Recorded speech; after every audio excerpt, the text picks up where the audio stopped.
along the lines of, there's someone in the house, I think.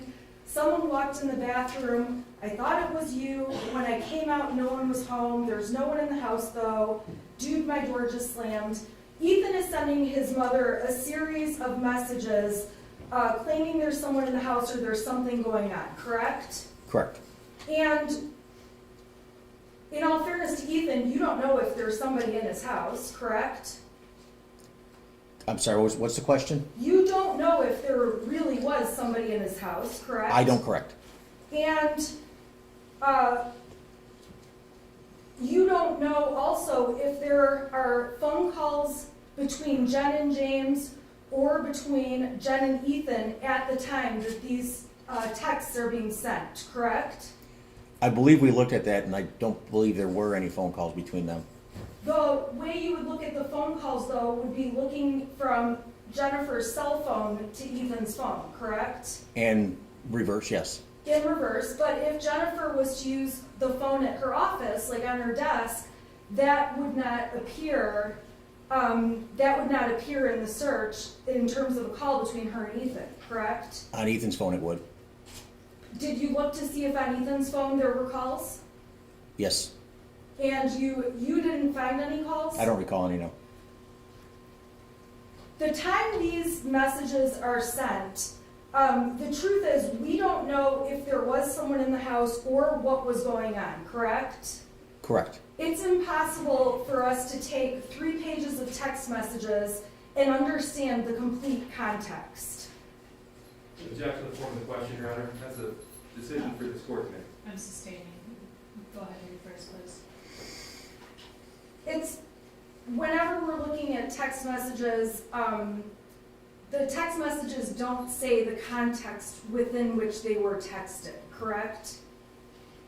I'm sorry, I don't understand the question. I apologize. I think it's a bad question, and that's my fault. Okay. I'm going to move on. Okay.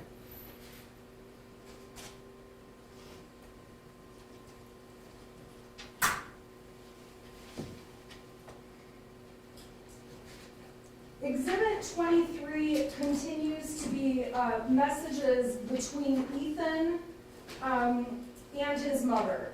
Do you recall admitting those, or providing those to the prosecution and them being admitted as Exhibit 23? I believe I do. If I can just look at it real quick. Thank you.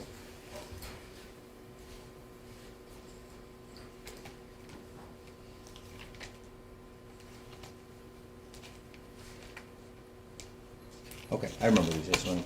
Okay. Yes, ma'am. And these text messages mostly start off with Ethan texting his mother that he believes the house is haunted, that weird things are happening and he's scared the house is haunted. He claims he got some videos and a picture of a demon, correct? Correct. Now, in looking in his phone, you found no videos that would match what Ethan's talking about, correct? Correct. You found no photographs of demons, correct? Yeah, correct. And Ethan says here, I am not joking, it fucked up the kitchen. In all honesty, you have no way of knowing whether Ethan's joking overall or not, correct? Correct. When Jennifer does respond to the messages, she immediately starts asking, where's your dad? Text me when you're done. Are you done yet? Correct? Yes, ma'am. Correct. She doesn't really give any answer to all of the, I think our house is haunted kind of texts, correct? Correct.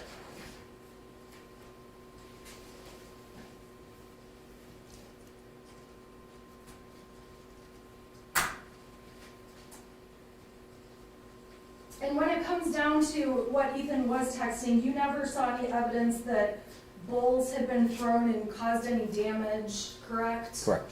There really is nothing to corroborate these claims Ethan is making about the house being haunted. Correct.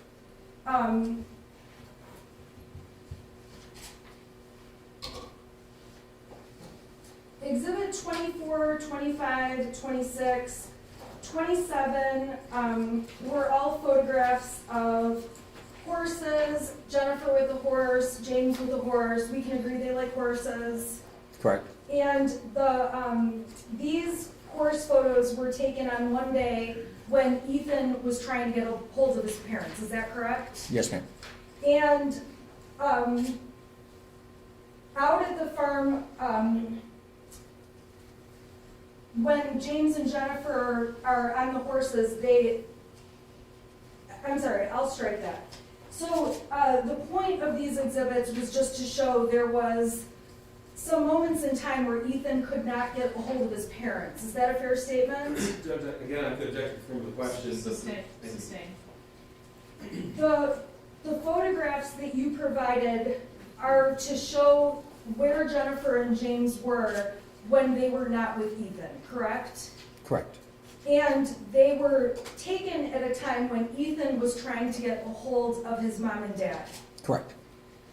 Now, in terms of the text messages that exist between Jennifer and Ethan, and this is going back to June 28th of 2020 through 11/30 of 2021, it's fair to say that there are, this is my printed version, but there are many, many more texts than just these couple of pages that you admitted, correct? Correct. And the pages that you admitted would be the most important evidence out of all of the texts for this court to see, correct? Correct. And if there were texts in here between Jen and Ethan where Ethan is saying, I'm going to blow up a school, I am going to hurt people, I feel homicidal, anything along those lines, you would have brought those texts into court and shown them to this audience, correct? Correct. And those type of texts do not exist in what you've seen between Jennifer Crumbley and Ethan. Correct.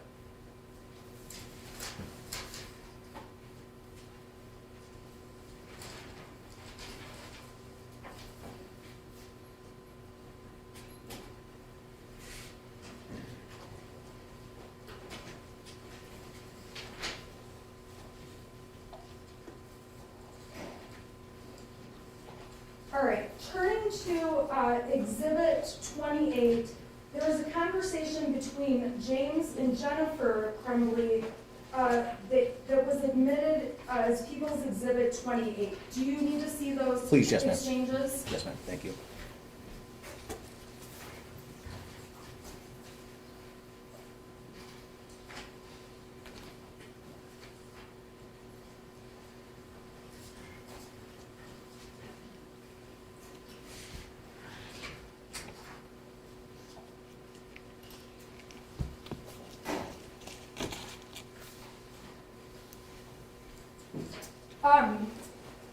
These texts are Jennifer and James talking about something that happened the night before with Ethan. Is that a fair statement? Yes, ma'am.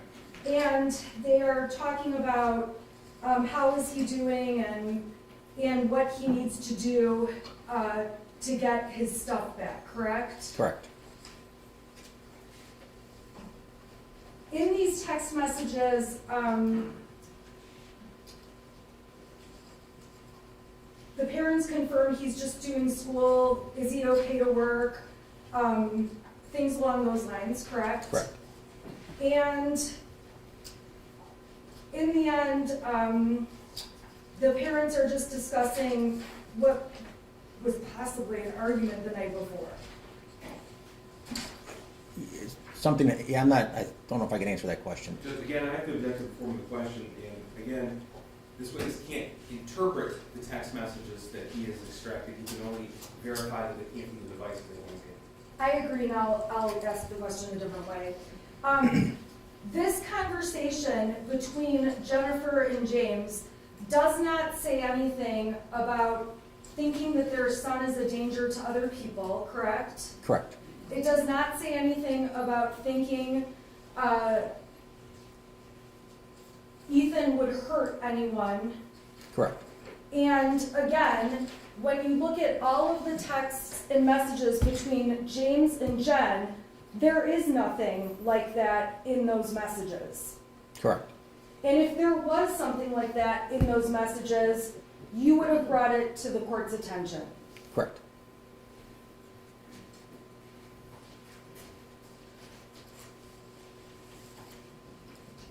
The items that you provided and that were admitted through the prosecution is what you believe to be the most important evidence out of everything you've reviewed. Correct, yes, ma'am.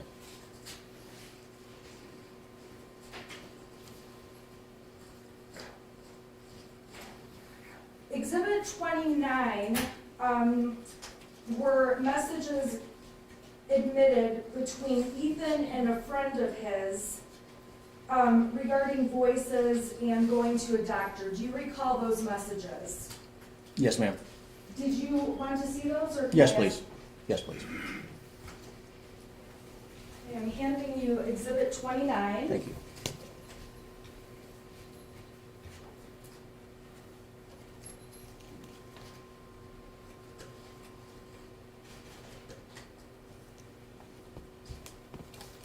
Okay.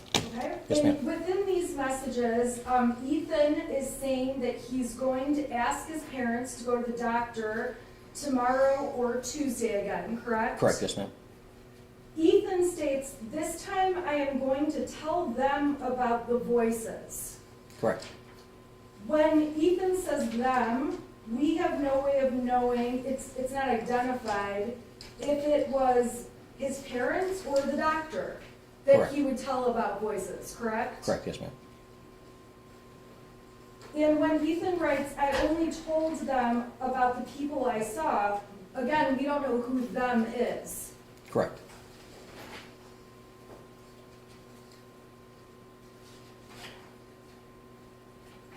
At the end, when Ethan says, like, "I am mentally and physically dying," we don't know if Ethan really feels like he's mentally and physically dying or if he's just exaggerating, correct? His words were that, but yeah, correct. I don't know what his mindset was.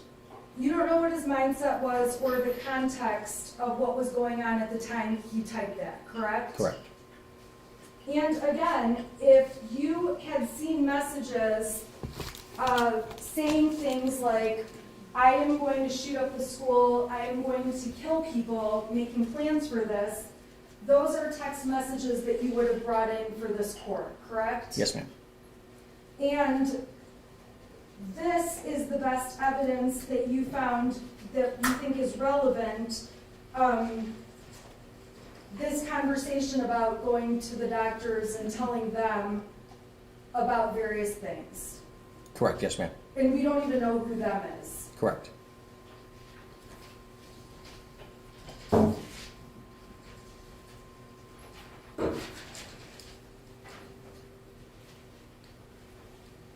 Exhibits 30 and 31 were videos that Ethan took on 8/19 and 8/20. Do you recall those two videos? That were in the text thread, those two Yes. Yes, ma'am. And it's fair to say that in those two videos, again, you cannot see any people in those, you can't see the faces of any people in those videos. Correct. You can't see who is around at the time the videos are made. Correct. There's no description about why those videos were made. Correct. All we know is that those two videos were made and that Ethan texted those two videos to his friend Brady. Correct. With some conversation, correct. With some conversation, okay, but in the grand scheme of things, the taking the videos he took was not illegal. Well, him possessing the gun at that time, unless I know the exact, I don't know, I don't want to answer with him having that gun being illegal and what was going on in the video. Okay, fair enough. Your main counsel on approach? Yeah.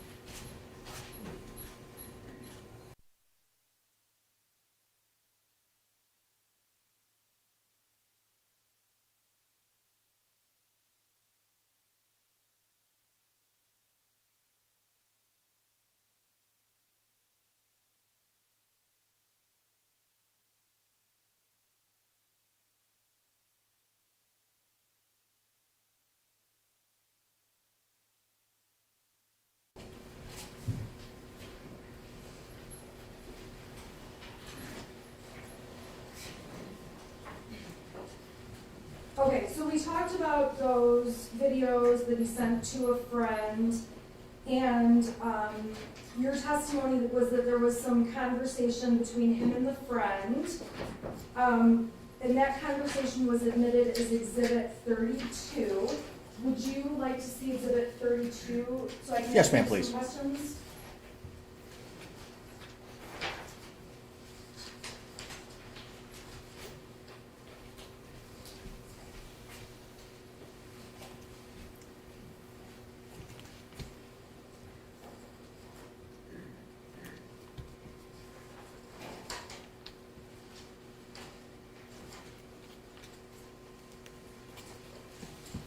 Are you ready? Yes, ma'am. Okay, Just for the record, I have 6 pages for exhibit 32, is that what you have as well? Yes, ma'am. 6. Go ahead. Okay, so on the first page, we can see that video was sent to Ethan's friend, Correct? and there's discussion about inviting his friend to the gun range, Correct? and we can see that Ethan sends another video to his friend, Correct? and the friend is saying things like, nice, now pull the trigger, JK, JK, JK. What is your understanding of what JK, JK, JK means? Just kidding. So just kidding, just kidding, just kidding. And those are all things the friend says to Ethan. Nice, now pull the trigger, JK, JK, JK, correct? Correct, yes, ma'am. And Ethan responds about how his dad left the gun out, but he knows gun safety, so it's no problem, correct? Correct. And then he says, now it's time to shoot up the school, and in capital letters, JK, JK, JK, JK, JK, correct? Correct.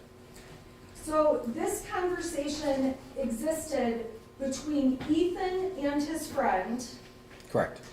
but there is not any kind of conversation like this between Ethan and his mother Correct. or Ethan and his father. Correct.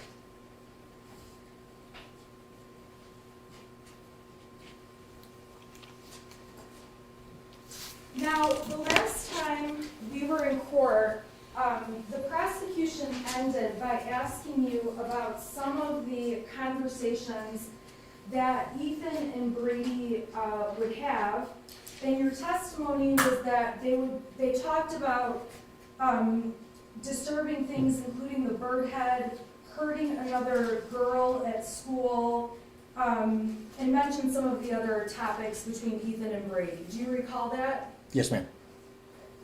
And Ethan and Brady's text messages, if I told you that it's this entire pile is the communications between Ethan and Brady, would that surprise you? I believe they're about 25,000, so it looks about right. 25,000 messages, about 5,000 pieces of paper when you print it out. Looks about right. And you would agree with me that while there was conversations about the bird head and hurting another student, Ethan and Brady talked about way, way, way more topics than just those types of things, correct? Correct. They talk about playing different video games, correct? Yes, ma'am. They talk about how much they eat versus how big their stool is when they go to the bathroom. I don't recall that exact one right now, but They talk about silly boy things. yes, ma'am. They talk about other students. Yes, ma'am. They talk about homework. Correct. What you've pulled out to share with this court, it's fair to say it's a very small section compared to the grand scheme of what Ethan and his friend talk about. Correct. Okay. And again, you pulled out what you believe is the most important information for this courtroom. Yes, ma'am. And these are between Ethan and Brady. You don't have any, it doesn't appear that Jennifer or James are grouped into any of these messages, correct? Correct. It appears these messages are strictly between those two boys. Is that true? Yes, ma'am.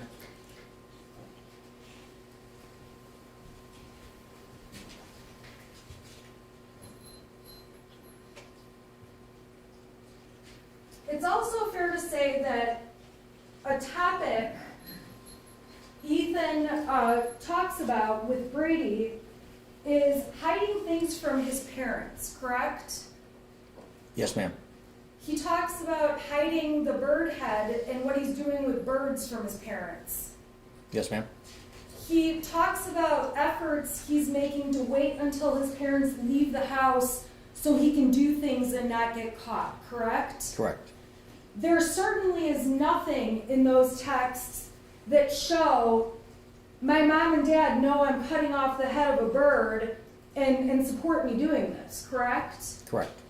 And if there was anything like that with respect to Jennifer or James, you would have brought those messages into court, correct? Yes, ma'am.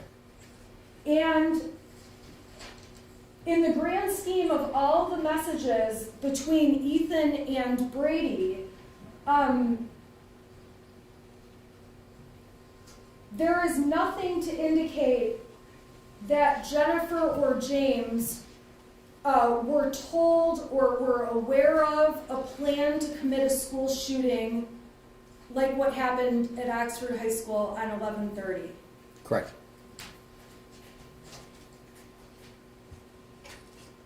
In fact, Ethan discusses repeatedly hiding things from his parents Yes, ma'am. and doing it when they're not home. Correct.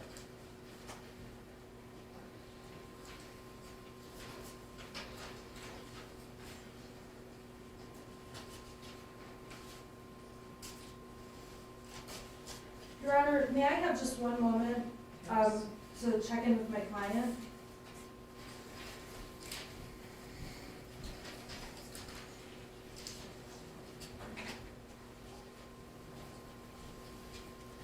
I have nothing further for this witness, thank you.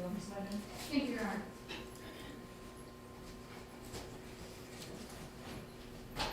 Marielle, that's the exhibit of what's admitted. Do you want these of James and No, I don't think I Okay, do you need Ethan Brady? No, I think they're good. I just like to We can move them up here. Good afternoon, or good morning, Detective. Good morning. I just have a few questions for you. So obviously you reviewed a massive number of text messages Yes, ma'am. and Facebook messages. Yes, ma'am. And you also reviewed text messages between James and his son. Correct. Yes, ma'am. And it's fair to say that there weren't a lot of messages between James and his son. Correct. But in reviewing messages between James and Jennifer, you note that James was with Ethan quite a bit. Would that be fair? Yes. In fact, there were often times where James was answering questions that Jennifer had and he was with Ethan, right? Correct. And in the messages between James and Jen, or between Ethan and James, you don't see anything where Ethan was asking James for help. Is that fair? Let me clarify. You don't see any messages from Ethan to James where he was saying he needed help mentally, correct? Not that I recall. Correct. Or that he needed help because he was going to do something bad. Is that fair? Yes, ma'am. And you don't see any messages from James to Jennifer or from Jennifer to James saying that Ethan had given them that information. Is that fair? Yes, ma'am.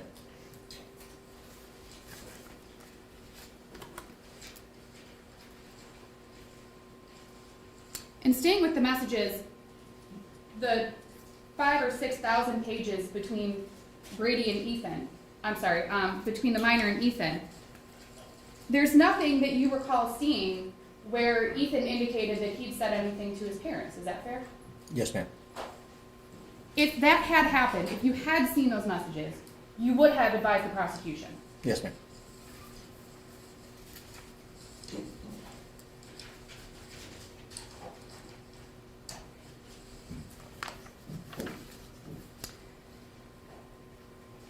Now, stepping away from the messages, I think we've covered them sufficiently.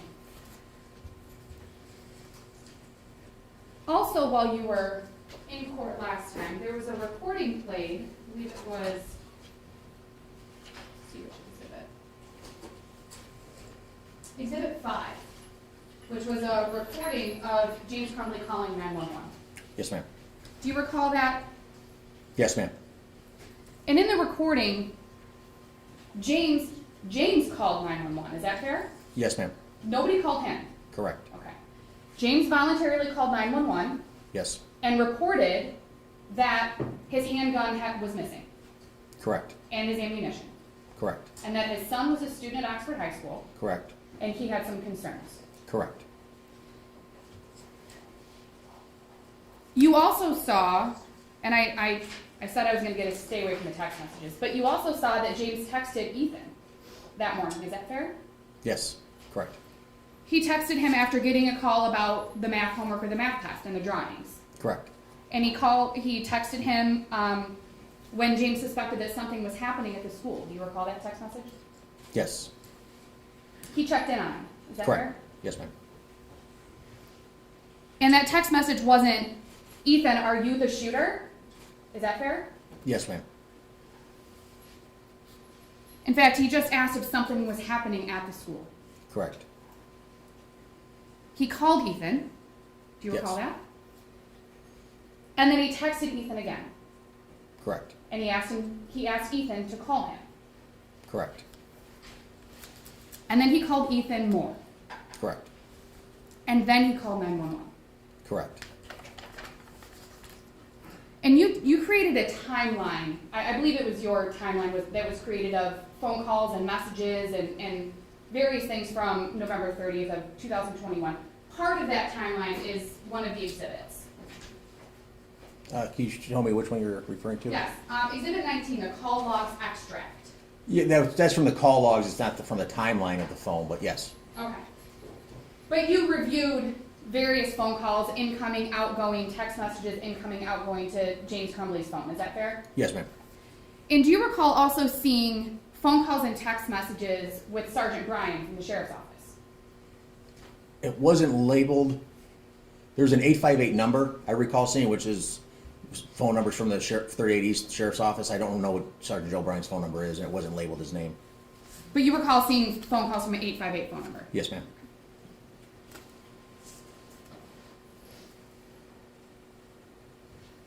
And do you recall there being multiple phone calls with the 858 number? Or do you not? If you don't recall. I don't recall. Okay.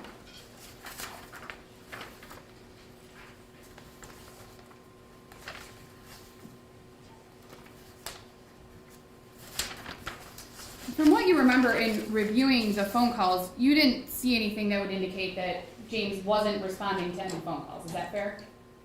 Correct.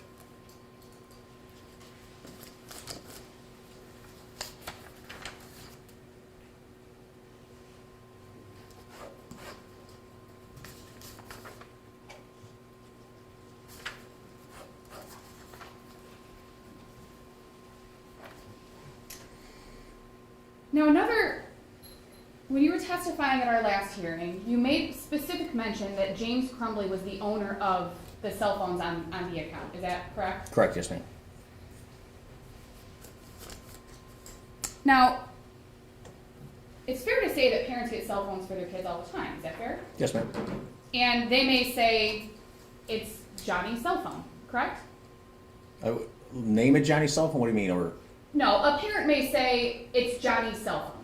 Give Johnny a cell phone, it's Johnny's cell phone. yes, ma'am. But it's actually the parent's phone, correct? Correct. Or they may do it for their spouse or significant other. Is that Yes, fair? ma'am. Now, it isn't expected that simply because somebody is listed as an owner of the phone, that they know everything that that the user is doing on the phone. Is that fair? Objection, speculation, Judge. I'm going to sustain, rephrase the question, please. Thank you, Your Honor.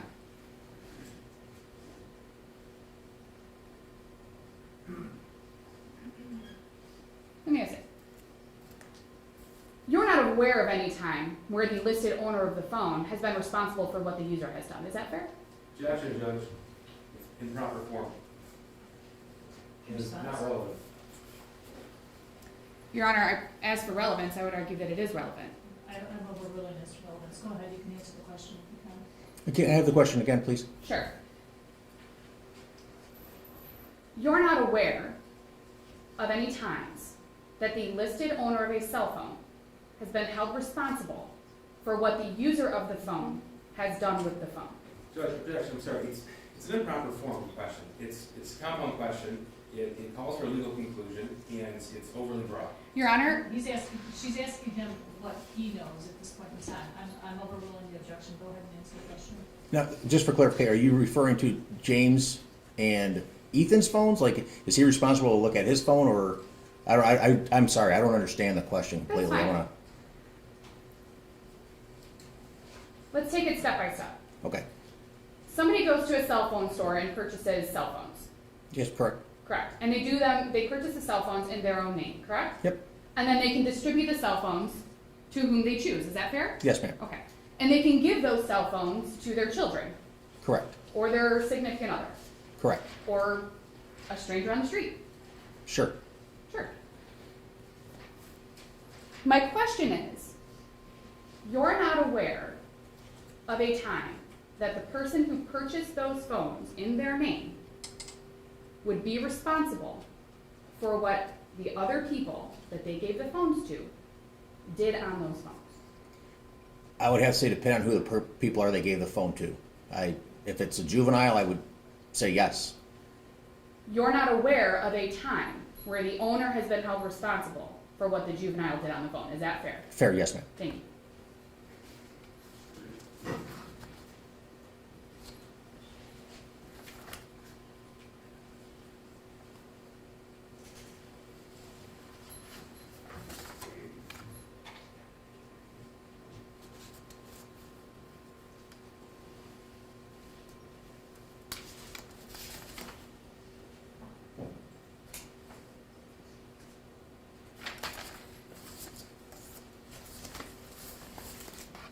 Just wanted to clarify something regarding a few. So I'm going back to the text messages again. I apologize. It's okay. There were text messages in Exhibit 22, which I believe are the text messages between the other minor and Ethan, Okay, yes, ma'am. or between Ethan and his mother. I don't recall if you looked at the dates, but those were March of 2021. Sounds familiar. Yes, ma'am. And you don't recall seeing anything after March of 2021 in any of the thousands upon thousands, tens of thousands of text messages that you looked at. Is that fair? March of 2021, and whose text threads? So the first text thread, that was a really bad question, thank you. Okay. So the first text thread I'm asking about is between Ethan and his mom. And Okay. it was talking about the noises and the sounds in the house and. Yes, ma'am. Okay. And my partner discussed that with you a little bit. But that was March of 2021. And you don't recall any messages after that section that we looked at. You don't recall any messages after that about the voices or anything like that? Referring to that conversation? Correct. Correct, yes, ma'am. And you don't recall anything in any other text threads about the voices or the noises or anything like that? Correct.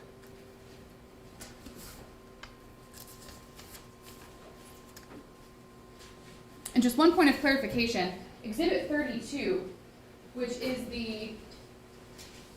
it's the text thread between the other minor and Ethan. And I believe that was the text thread that had the videos. Yes, ma'am. Now, the firearm in those videos was not the firearm that was used on November 30th. Is that correct? Correct.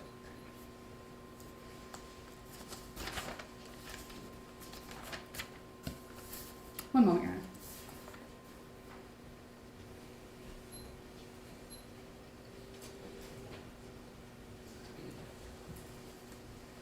I have no further questions, Your Honor. Thank you. Anybody go ahead? Yes, sir, thank you. Do you want these?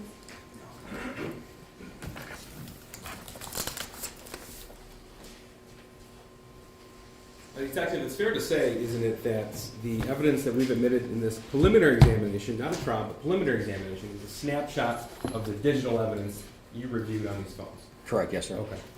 And this evidence speaks for itself. If it's on the phone, it's on the phone. If it's not on the phone, then it's not there, right? Correct. Okay. You also testified on February the 8th that some information, at least from Jennifer Crumbley's Facebook account, was deleted. Your Honor, I don't object to the leading nature of these questions. This is redirect and not cross. I can rephrase. Do you recall testifying on February the 8th of this year? Yes, sir. Okay. Do you recall being asked about a screenshot from Kira Pennick to Jennifer Crumbley? Yes, sir. Okay. And you also testified then that particular Facebook message wasn't on Jennifer Crumbley's device. Correct. And do you recall why? The Messenger app was deleted. Okay, so what does that mean? Tell me about that. When it's deleted, Yeah. the user tells the phone to wipe it from the phone. I no longer want to use it, and it wipes the databases off the phone to preserve storage on the device overall. So according to your review, Jennifer Crumbley deleted the Facebook Messenger app off of her phone. Correct. Okay. Now, you were asked about the Instagram account of Ethan.Crumbley. Correct. And you were able to verify that both Jennifer Crumbley and James Crumbley followed that Instagram account. Correct. Okay.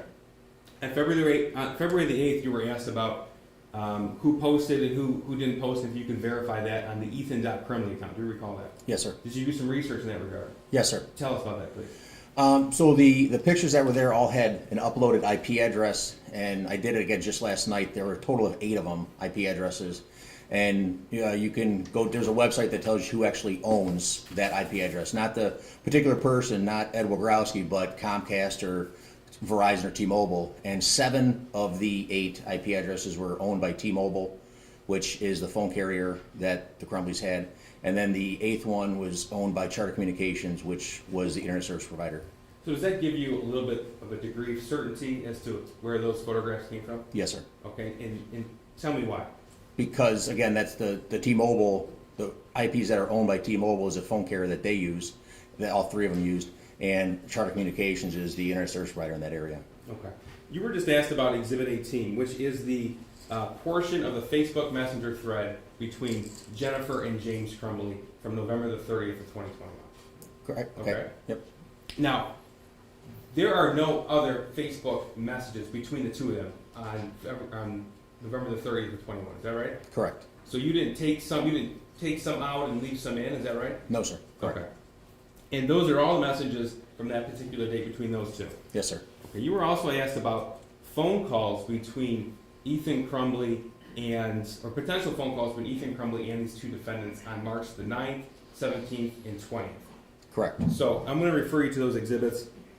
Exhibits 22 and 23, that's the text message thread between Ethan Crumbley and Jennifer Crumbley, where he talks about he's seeing demons and bowls flying off the shelves. You recall that? Yes, sir. Okay. And you went through all devices on those particular dates, is that right? Yes, sir. All right. And those photographs that we admitted, the photographs of James Crumbley on a horse, Jennifer Crumbley on a horse, those were taken the same date and time that Ethan Crumbley was texting his mother about seeing those things. Is that right? Correct. Yes, sir. Okay. Now, were there any phone calls between Ethan and Jennifer Crumbley during that time period? No, sir. Were there any phone calls between Ethan and James Crumbley in that time period? No, sir. Were there any messages from James and Ethan Crumbley? No, sir. And we've already verified on the 8th of this year that there were no other messages between Jennifer and Ethan Crumbley in that time frame. Correct. All right. You were asked about the entire Facebook Messenger thread between James and Jennifer Crumbley. There are thousands of messages. Is that correct? Yes, sir. Okay. Now, were there, in your review, and again, this is a preliminary examination, not a trial, but in your review, in those messages, did you see any reference about getting Ethan Crumbley help? No, sir. You see any reference about sending Ethan Crumbley to a therapist? No, sir. Did you see any discussion about getting him to a doctor at all? No, sir. You were also asked about the text message thread between Ethan Crumbley and that other juvenile. And that's the over 20,000 messages. This is the stack the council displayed to us here today, right? Correct. Yes, sir. Okay. Now, you were asked about a few things, but I want to go through a few more. Now, it's true, isn't it, that in June of 21, Ethan Crumbley is sending messages to that friend about how he bought a Derringer. Correct. Yes. Okay. And what is a Derringer? It's a small handgun. Okay.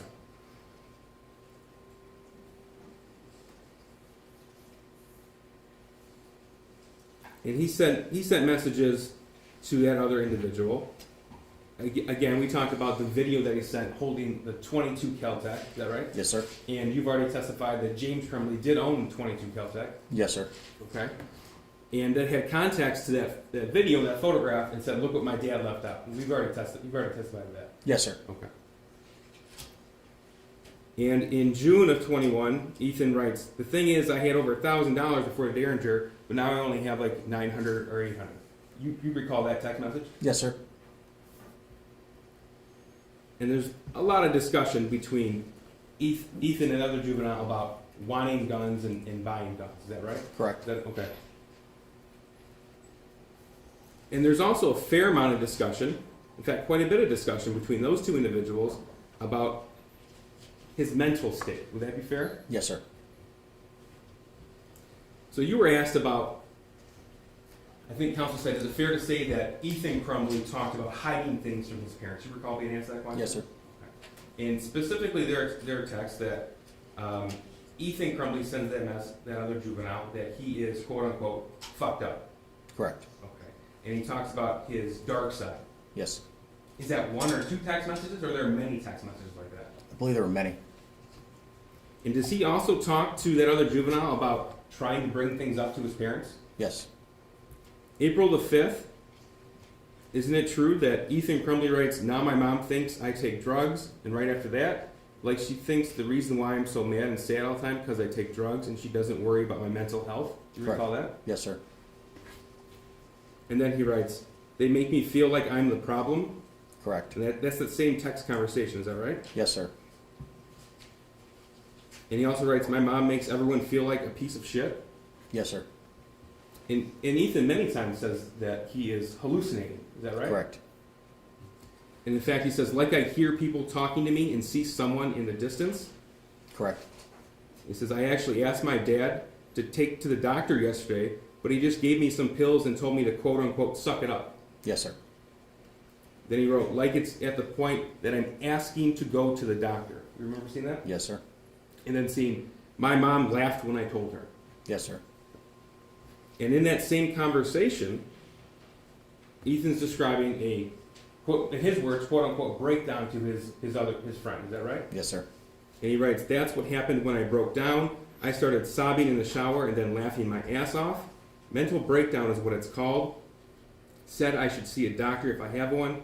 Google said they can last weeks and it can cause hallucinations. So fuck me. He wrote that. Yes, sir. Okay. And that's the same text conversation where he's telling his friend that he asked his parents to see a doctor. Correct. And you've already testified there has been no communications between James and Jennifer Crumbley about taking Ethan Crumbley to see a doctor or therapist, right? Correct. And Ethan writes in all caps, I hear fucking people. And he writes, because my life is fucked. And for context, this is taking place in April of 2021, the same time that we emitted a portion of that text message conversation in Exhibits 29 and 32. Does that sound right? I recall it. Yes, sir. Okay. And Ethan also writes, I also tracked the amount of sleep I've gotten the past 5 days. I've only gotten 17 hours of sleep. And that's a text from Ethan to that other individual. Yes, sir. Now, in these text messages, they also talk about playing video games. Yes. Okay.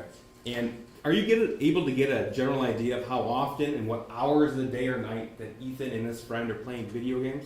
Through the text message and the timeline on the phone. Yes, sir. Okay, and tell us about that. Well, from the conversation going back and forth, or do you want to get on, play Fortnite, get on the, and play games, or the phone usage when there's downtime? If there's a downtime between 5 in the morning and 8 in the morning or 9 in the morning, you could assume that they're not using the phone. We would object to the relevance of the amount of time spent playing video games. It all goes to the failure to use ordinary care, Judge. These defendants are both charged with being grossly negligent. Yes, on behalf of the defense, I'm overruling the objection. Go ahead. Thank you. Now, did it appear that he was playing a little bit of video games or a lot of video games? A lot of video games. Okay. And that just didn't happen, right after school let out and before a normal bedtime, right? Correct. Okay, so what kind of hours was he on his devices? All hours of the night, 1 in the morning, 2 in the morning. So this text about I've only gotten 17 hours of sleep in 5 days, that has some weight to it to you, doesn't it? Yes, sir. And Ethan continues about his mental breakdowns, in his words, mental breakdowns, to his friend, the other juvenile, and says, I need help. I was thinking calling 911 so I could go to the hospital, but then my parents would be really pissed. He wrote those? I recall that. Yes, sir. And then his friend asked him, when did all this bad shit start happening? I would object to the leading nature of these questions. This is redirect. Judge, counsel opened the door by asking general questions, extremely general questions to this witness about a 25,000 text message string. Now, as I pointed out, this is a preliminary examination and not a trial. So we weren't intending to go through all 25,000 text messages, but counsel opened that door, and now she left the impression that we only selectively admitted certain messages and there's nothing else out there. And I have to correct that impression. I'm over there, go ahead. Thank you. So his friend asked him, when did all this bad shit start happening? Excuse my language, Judge, this is just a quote. And then he wrote 2 weeks ago, is that right? I recall that, yes, sir. Okay, and if we're given a context, 2 weeks prior to this text would be, Your Honor, I object to the leading nature of these questions. I don't object, I am not making a relevancy objection. I'm making an objection to the leading nature of these questions. Sustained. Judge, I'm going to ask for leeway in this particular witness with this regard to this particular piece of evidence, and that's because of the nature of the evidence. Counsel made a show of this amount of evidence in the phone. She printed it out for that show specifically, and in order to effectively direct this witness to certain pieces of that evidence to rebut the impression that she so purposefully laid, I have to lead the witness. I need some leeway. I'm gonna give you a little bit of leeway, but then we need to move on. That's fair, Judge. I appreciate that. As you said, this is a probable cause hearing. The court is perfectly aware of what the burden of proof is and what needs to be presented in order to establish that burden of proof. Thank you, Judge. I'll just go through a few more with you, okay? Yes, sir. Now, we had already admitted, we talked about, I believe this was Exhibit 29. You were showing Exhibit 29. And that is that text message thread from April the 5th to his friend, okay? And that text specifically, which we were admitted, is, I'm going to ask my parents to go to the doctors tomorrow or Tuesday again, but this time I'm going to tell them about the voices. And we've already discussed that one, right? Yes, sir. Okay. In these text messages in this vein, they're not, like I said, they're not just one or two text messages about this particular topic, but there are multiple, is that right? Yes, sir. All right. And you've already discussed some of the other more disturbing things you found on Ethan Crumbley's phone, and I think you talked about on the last hearing about a conversation about raping and torturing and killing another classmate. Correct, yes, sir. And you were asked about the bird head specifically by defense counsel on cross. Now there is a conversation in this text thread about that bird head, am I right? Yes, sir. And in fact, he says that he's surprised his mom didn't find the bird head because it was in his room. Correct.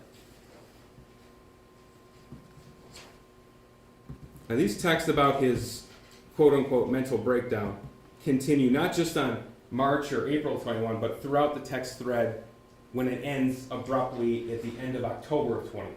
Correct. Right? Okay. So approximately 7 months, there are text messages regarding the mental breakdown. Correct.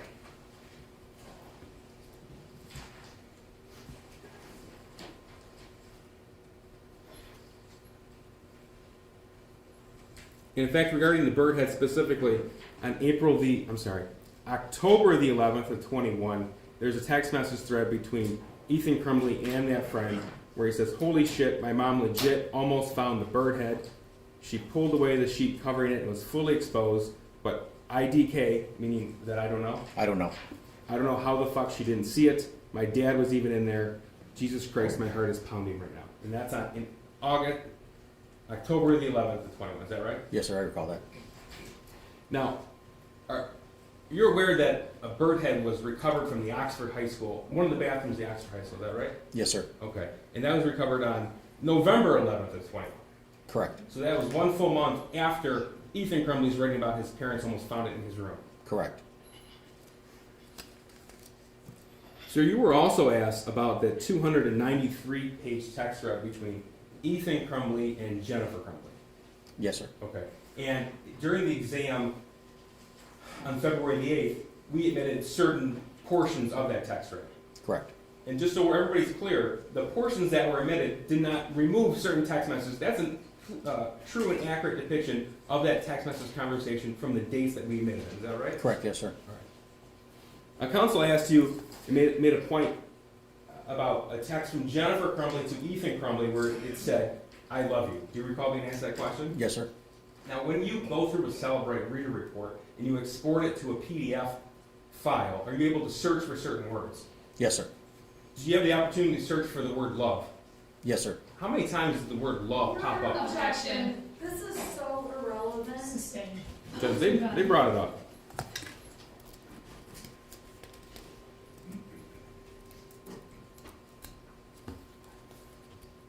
Now, was there any discussion in the text message thread, the 293-page text message thread between Ethan Crumbley and Jennifer Crumbley about getting Ethan Crumbley help?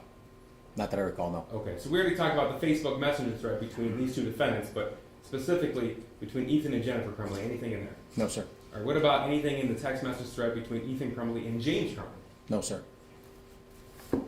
Any talk in any of those text message conversations about getting him to a doctor? No, sir. We have one moment, Your Honor.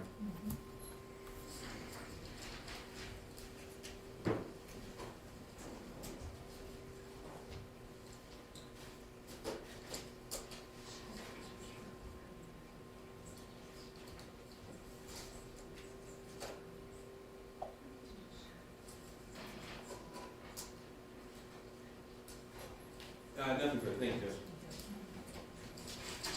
Okay, you can step down. Hold on. You can step down, no request. Okay, we're gonna take a quick break and then we're gonna come back with the next witness, so we'll return in about 10 minutes. Thank you, Judge.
rise. Please be seated. You want to call your next witness, please? Is Candy back? She's in the hallway.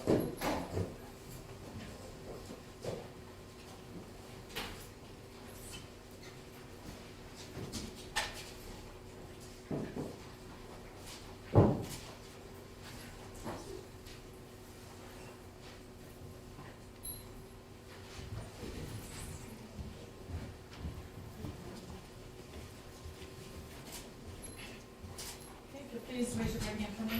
Do you solemnly swear your testimony you're going to give will be the truth under the penalty of perjury? Yes. Please have a seat. Please state and spell both your first and last name for the court reporter. Cammy, C-A-M-M-Y. You're going to have to keep your voice up. I can tell already. Sorry. Softly. Cammy, C-A-M-M-Y. Back, B-A-C-K. D-A-C-K? B. B-A-C-K. Okay, Ms. Back, just a couple of housekeeping notes here. As you noticed, we do have multiple microphones located throughout the courtroom. We are required by law to record all court proceedings, so it's necessary that you keep your voice up and that you verbalize all responses as opposed to saying uh-huh or shaking your head. If at any time you don't understand any questions, please let the attorneys know, and so that there's no misunderstanding as to what the question is. You are comfortable, you can keep your mask off.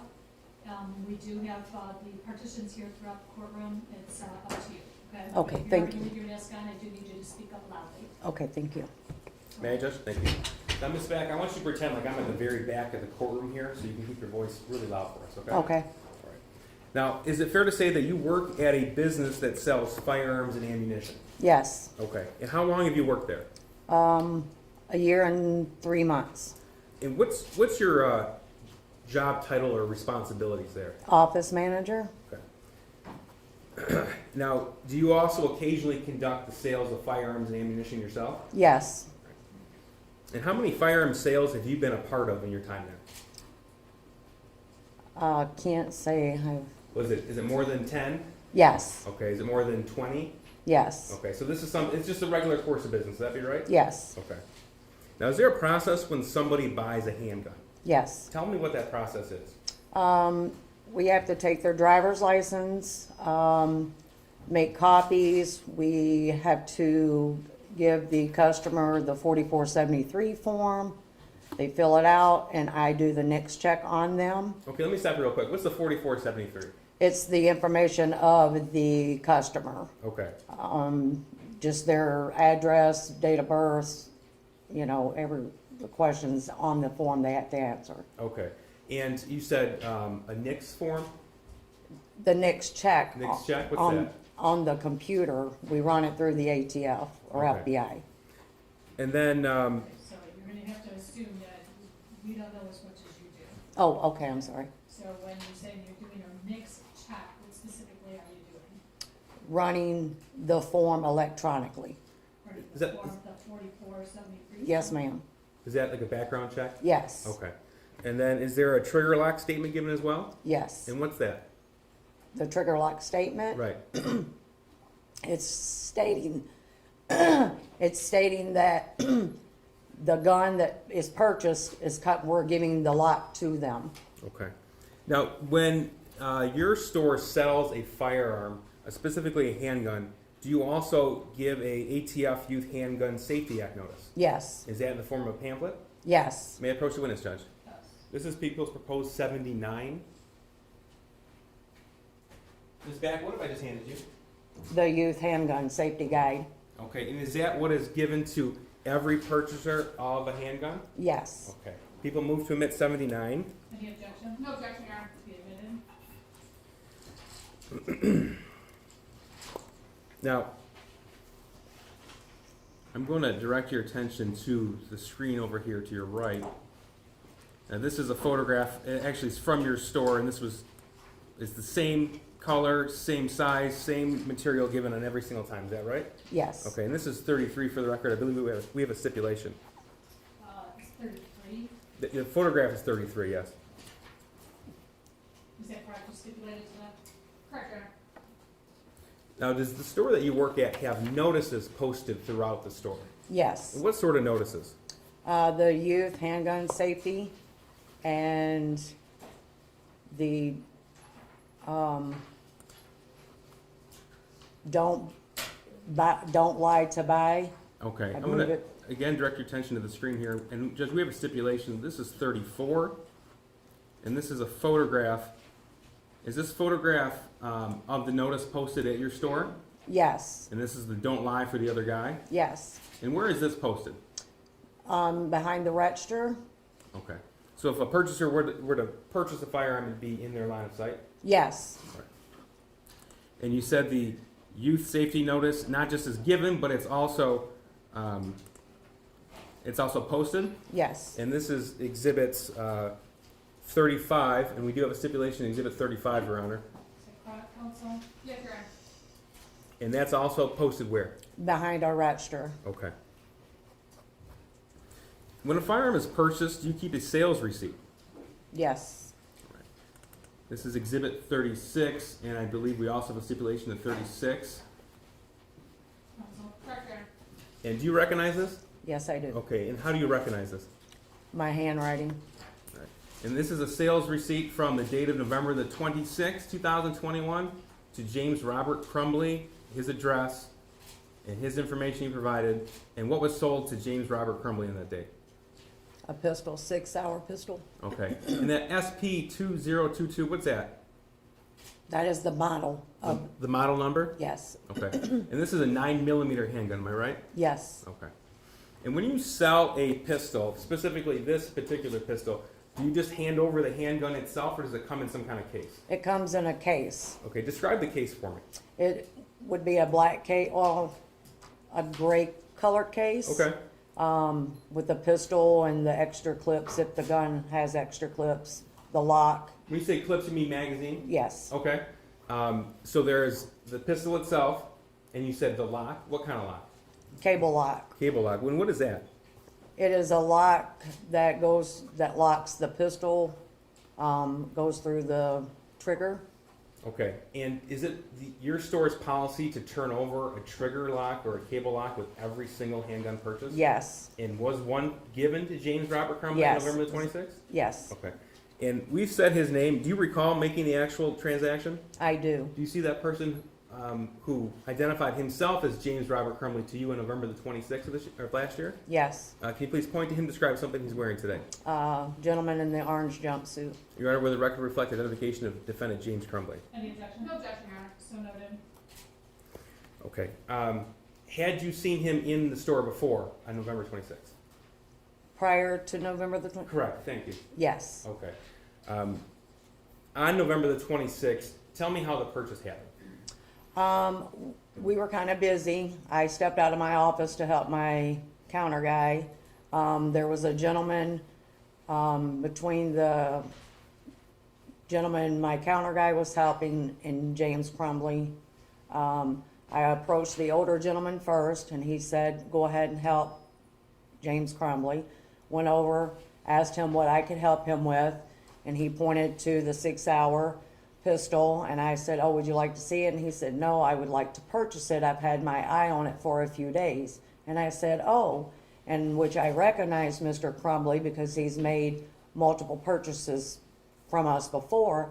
And I said to him, you know the routine? And he said, yeah, and I got his license, made copies, gave him the form, filled it out, ran the background check on him. His research did not come straight through, so it was taking quite a bit of time. So the store kind of cleared out, and I told Mr. Crumbley, I said, you're in research. And he said, that's fine, that's normal. I can just go home, and you guys can give me a call. And so I left my counter guy the information, and I proceeded back to my office. Okay. And did he go home or did he stay? He stayed. Okay. Was he alone or was he with somebody else? He was with someone, And was that person an adult or was that person not an adult? not an adult. Okay. Had you ever seen that person before? I had not. All right. And did you at that point in time know who that person was? I did not. All right. Could you describe him, please? He was approximately 5'7", 5'8". He had dark hair. Short hair or long hair? It was kind of long, Okay. shaggy. Now, James Crumbley, he didn't shop around at all. He just picked out that 9mm. He picked out just the 9mm, yes. Did he pay with credit card, debit card, or cash? I believe it was credit card. Okay. And what happened? What happened next? He paid. My counter guy gave him the item, and they left the store. I'm going to show you Exhibit 37.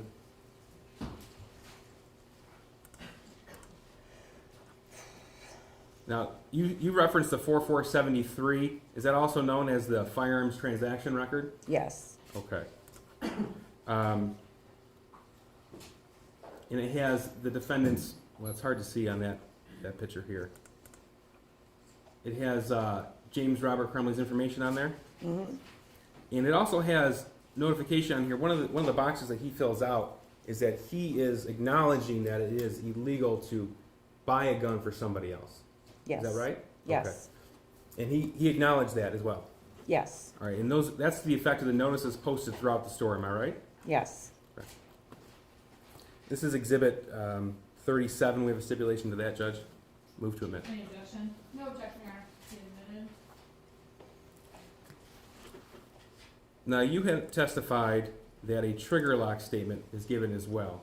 Yes, Okay, this is Exhibit 38. We also have a stipulation to this. Is this the trigger lock statement that is provided to a purchaser of a handgun? yes. And what does this state? It just states that the gun comes with that we provided the trigger lock Okay. or the case lock for the firearm. And you have already testified that it is your store policy to provide one of those to every purchaser. Yes. Okay. And when you provide it, is it encased in anything? The lock, Yes. it's in the gun case. Okay, but is it itself in a plastic baggie? Yes, Okay. And you testified earlier about that gun case. I want to go back to that very briefly. You said it's a plastic case. Are you moving to object this? I'm sorry, yes, this is 38. No objection, Your Honor. Be Now, admitted. the case that the firearm is contained in when it's sold, it's plastic? yes, Okay. And is there a clasp on it to close it? yes. Okay. Is there a locking mechanism on that? No, Okay, so there's no combination lock or a key lock. no. And that's what was sold to James Crumbley on November the 26th, 2021. Yes. Thank you. Okay, one moment, Your Honor. I have nothing further. Yes, Your Honor. Thank you. I have all counsel approach, please. Yes, Your Honor.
Is making quote unquote multiple purchases.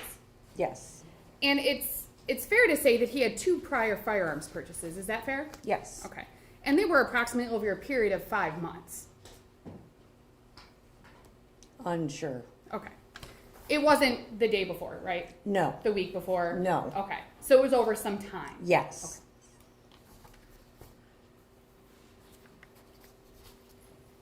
And he told you that he'd been in the store previously and looked at other handguns. Is that fair? Yes, And he said that he knew which gun he wanted because of his prior visits. Do you recall that conversation? No. You do recall, however, that he was very clear that he wanted the one handgun based on his prior visits to the store. Yes. And he purchased the handgun that he asked for. Is that fair? Yes. And you spoke with law enforcement after Mr. Crumbley purchased the gun.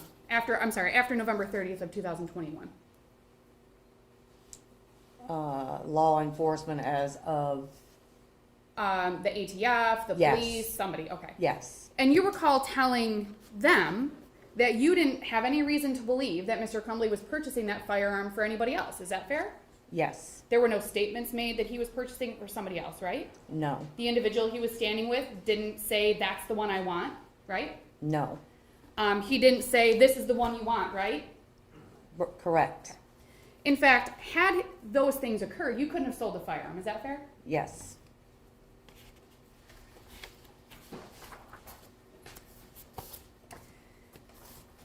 Now, the prosecutor showed you Exhibit 33 and 79. He showed you the actual pamphlet, which is Exhibit 79, and then Exhibit 33 is a printout. Actually, I'll pull it from the book.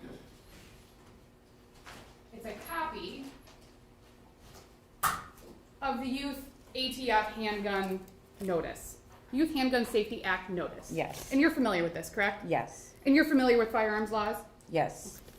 You kind of have to be for what you do, right? Kinda, yes.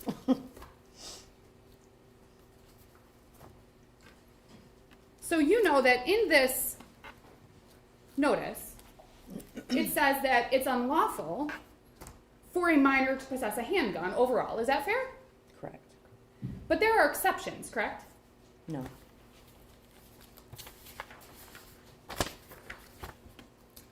May I approach, Your Honor? Go ahead. I'm gonna look it up. I'm looking on the third page. Third page? Yes.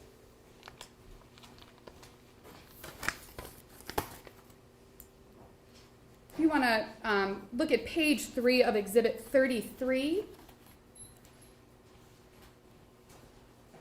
there's the heading 18 USC 922 parenthesis X and parenthesis. Do you see that? It's like right in the middle. Oh, yes, Okay. yes. And if you look at X1, it says it's unlawful for a person to sell, deliver, or otherwise transfer to a person who the transferor knows or has reasonable cause to believe is a juvenile. It goes through handgun, ammunition. Is that correct? Yes. Okay. And then you look down at subsection 2, and it says it's unlawful for any person who is a juvenile to knowingly possess a handgun, ammunition, all those things. Is that right? Yes. And then you get to subsection 3. And subsection 3 says this subsection does not apply to, and it lists a few areas that it doesn't apply. Is that right? I'm not following you on Okay, this. we'll start with A, which is right below 3. It's in that middle section. Do you see where I'm looking? I'll point on my copy. Okay. Subsection 3A says a temporary transfer of a handgun or ammunition to a juvenile or to the possession or use of a handgun or ammunition by a juvenile, and then it lists a few conditions under which that temporary transfer or possession may occur. Is that right? Yes. Okay. And if you go down to, and it's kind of hard to read on the copy, I think, but the next little subsection is subsection I. It's a lowercase I. Okay. And toward the end of that subsection I, it lists target practice or a course of instruction in the safe and lawful use of a handgun. Is that accurate? Yes. So under federal law, it is not illegal for a minor to temporarily possess a handgun. Is that fair? Under certain conditions. Yes. Okay.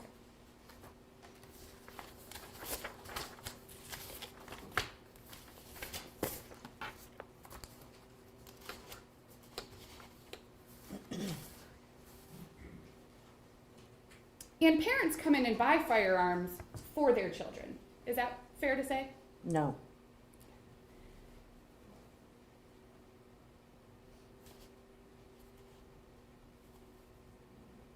So a minor cannot register a handgun. Is that fair?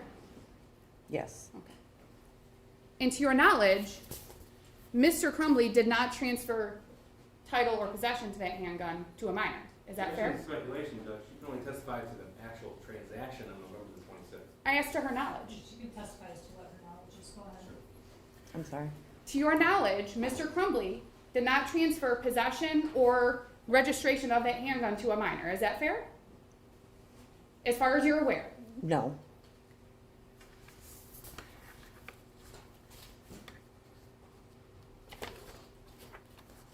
And based on your reading of the law and our review of it today, it wouldn't be illegal if Mr. Crumbley allowed his son to use a handgun at a shooting range. Is that fair? In his company, Correct. yes. Or to handle it while he's at home. Is that fair? No.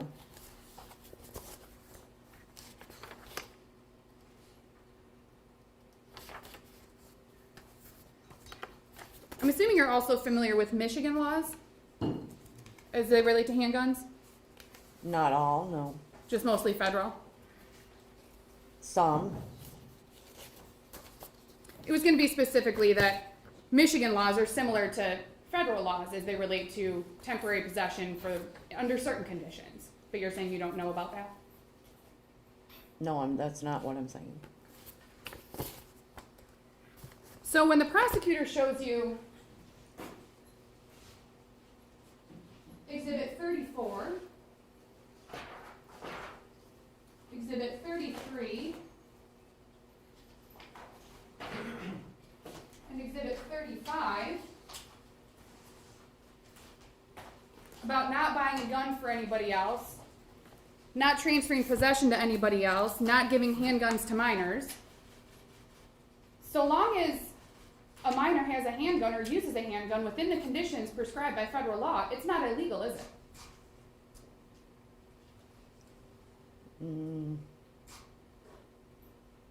No.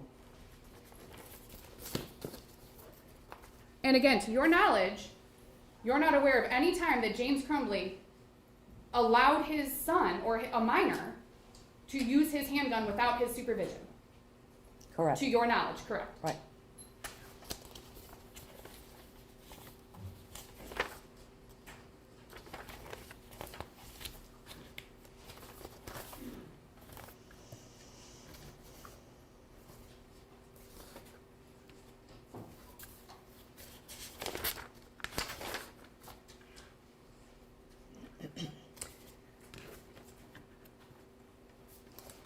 One moment, Your Honor.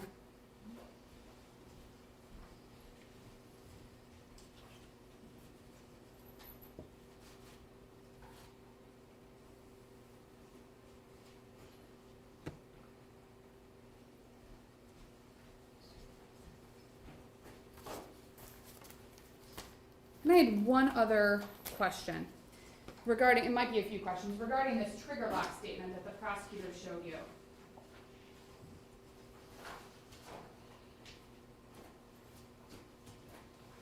Actually, we're going to go a little farther. Exhibit 36, I will clean this up for you guys. Exhibit 36 is the receipt for purchase, correct? Yes. That James Crumbley was purchasing the firearm. Yes. And then this is the pistol purchase record, correct? Yes. And this is typically what an individual would take to register their firearm. Is that fair? Yes. And it has to be done within so many days, right? Correct. And to your knowledge, that was done. Is that fair? Yes.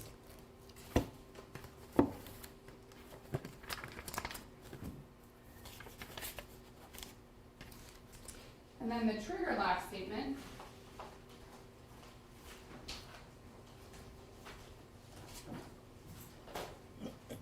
This is simply a statement that indicates that the trigger lock was provided with the handgun. Is that fair? Correct. Okay, and you indicated that it was like a cable lock. Yes. Okay. So, to your knowledge, Mr. Crumbley used the cable lock. Is that fair? Judge, on the form of the question, she cannot possibly testify to that. She can only testify that she gave the trigger lock. That's fair, Your Honor. I'll change my question. You're not aware that Mr. Crumbley didn't use the cable lock. Is that fair? I'm not Same aware. question, Judge. Same objection. Sustained. I have no further questions, Your Honor. Thank you. Any questions that you have to Jennifer Crumbley? No, Your Honor, thank you. Any of you, Rod? Just very briefly.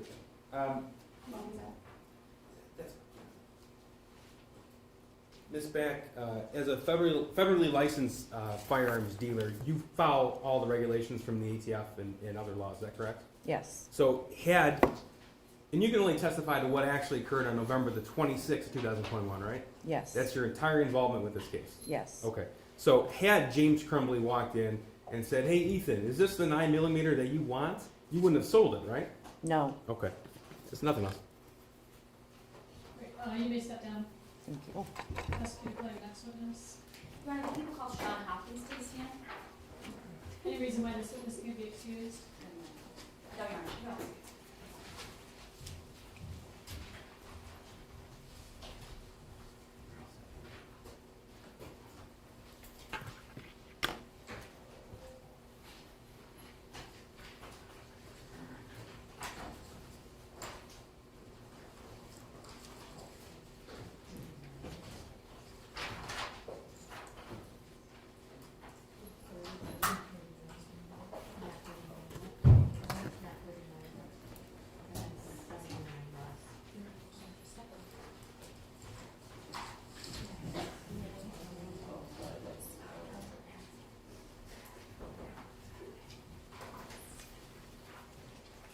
Sir, could you please raise your right hand for me?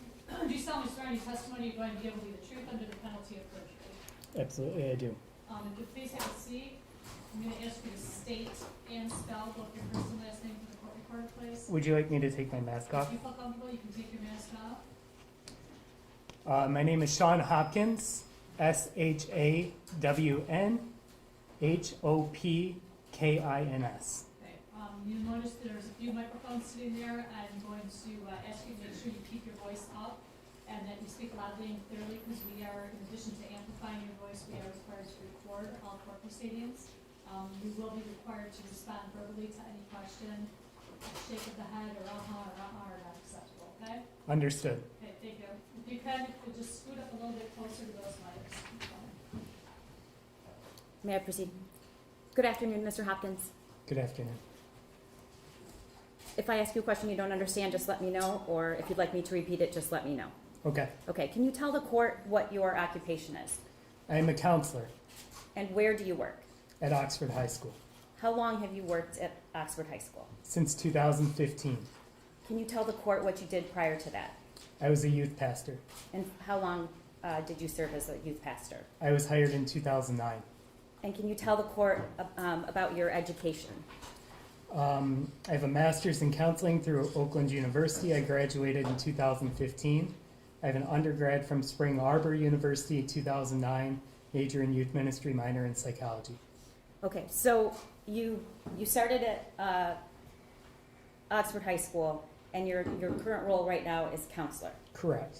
Did you ever serve in any other capacity in Oxford High School? I was an intern in the 2014-2015 school year. In the 2015-2016 school year, I was the international student counselor before taking over a general caseload.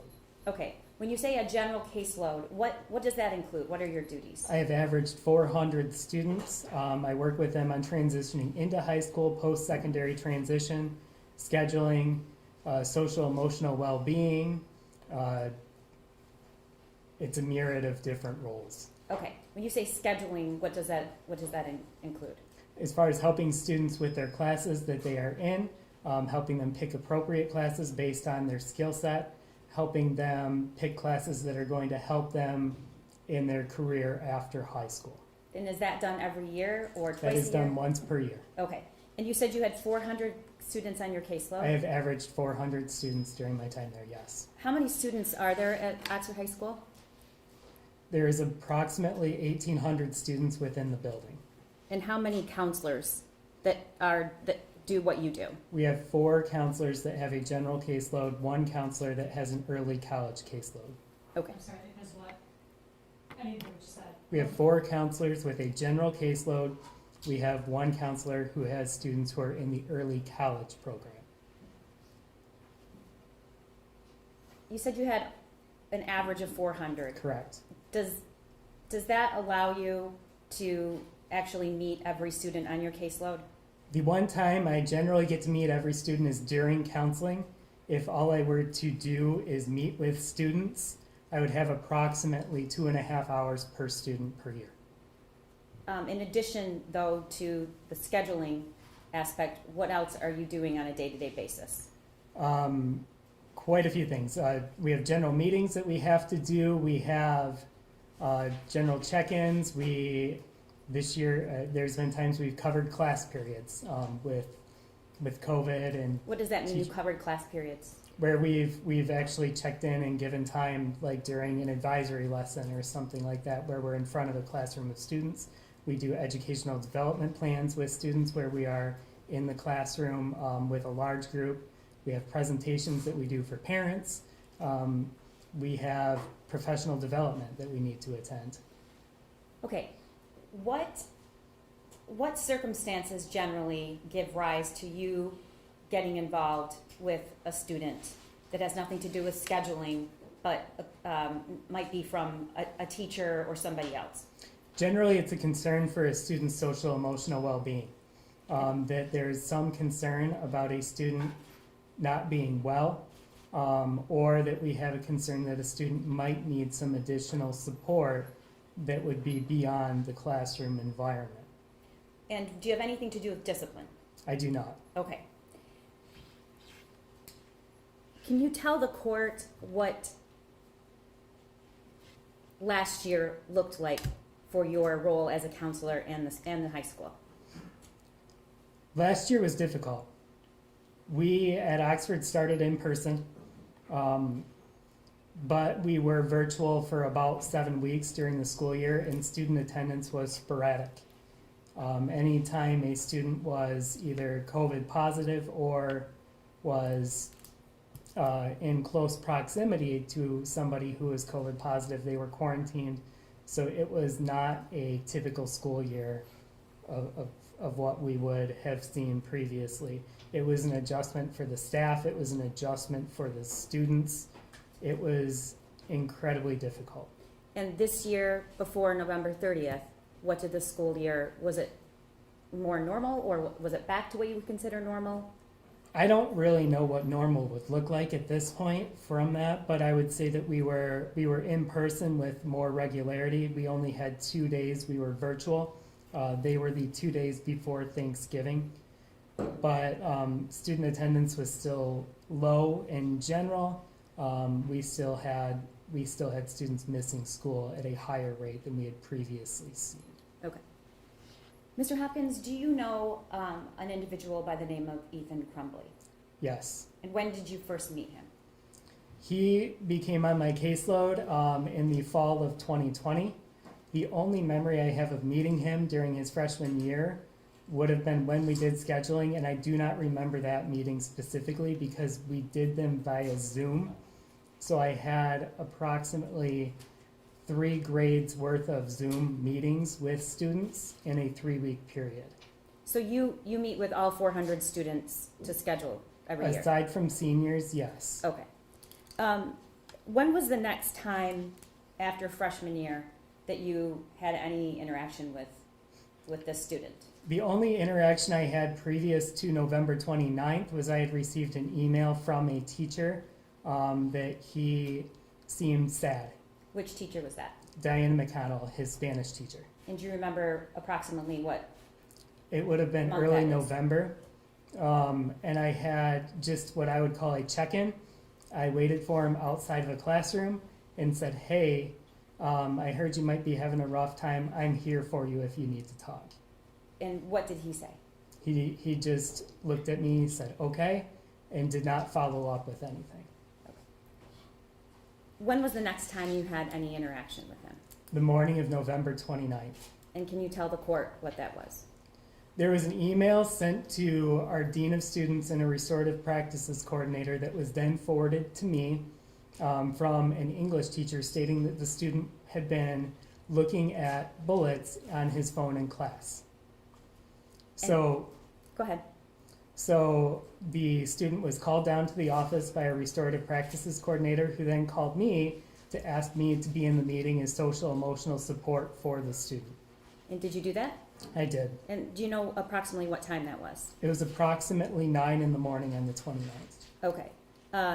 About how long did that meeting take place? About 5 minutes. And what was the student's demeanor? Compliant, calm, understanding. I did not lead the meeting, I was just there in the meeting. But the student understood that it was not school appropriate behavior when that was discussed as the reason How do for you know being that? called down. How do you know that he understood that? He claimed that he understood that that was not school appropriate behavior. Was he argumentative? No, Was he oppositional? no, Okay. Did you get any other information about that incident? no other information about that incident. Did he have any explanation as to why he was doing what he was doing? He did. He stated that the previous weekend, mom and him went to a gun range and went shooting, that it was a hobby that they participated in, and he was researching regarding that hobby. Okay. Before you attended that meeting, did you have any knowledge about his prior history with attendance, grades, behavior? His attendance was good. He had missed one day of school during sophomore year. He was on track for graduation, had no behavior incidents reported at school. Does the school document behavioral incidents? They do, How do they do that? through log entries in our student information system. Okay, and who has access to that information system? Administration, counselors, dean, anybody with administrative access through our information system. Okay. And as a result of that meeting, what, if anything, occurred? Our restorative practices coordinator called home to leave a voicemail. Were you there when she left the voicemail? I was. Okay. And that voicemail's already been entered into evidence. I believe it's Exhibit 9. And at some point, was he allowed to go back to the class? He was. All right. And did that meeting end in a negative way or a positive way? It was not a negative way. I would say it was more positive, as in the student was understanding of the appropriateness of school behavior based on their response. And there was no necessary follow through after the meeting. At that time, did you have any knowledge of, was there individual education plan for this student? I had no knowledge of one. Okay, and did you have any knowledge of any issues that were going on at home? No, Did you have any reports of him being bullied? no.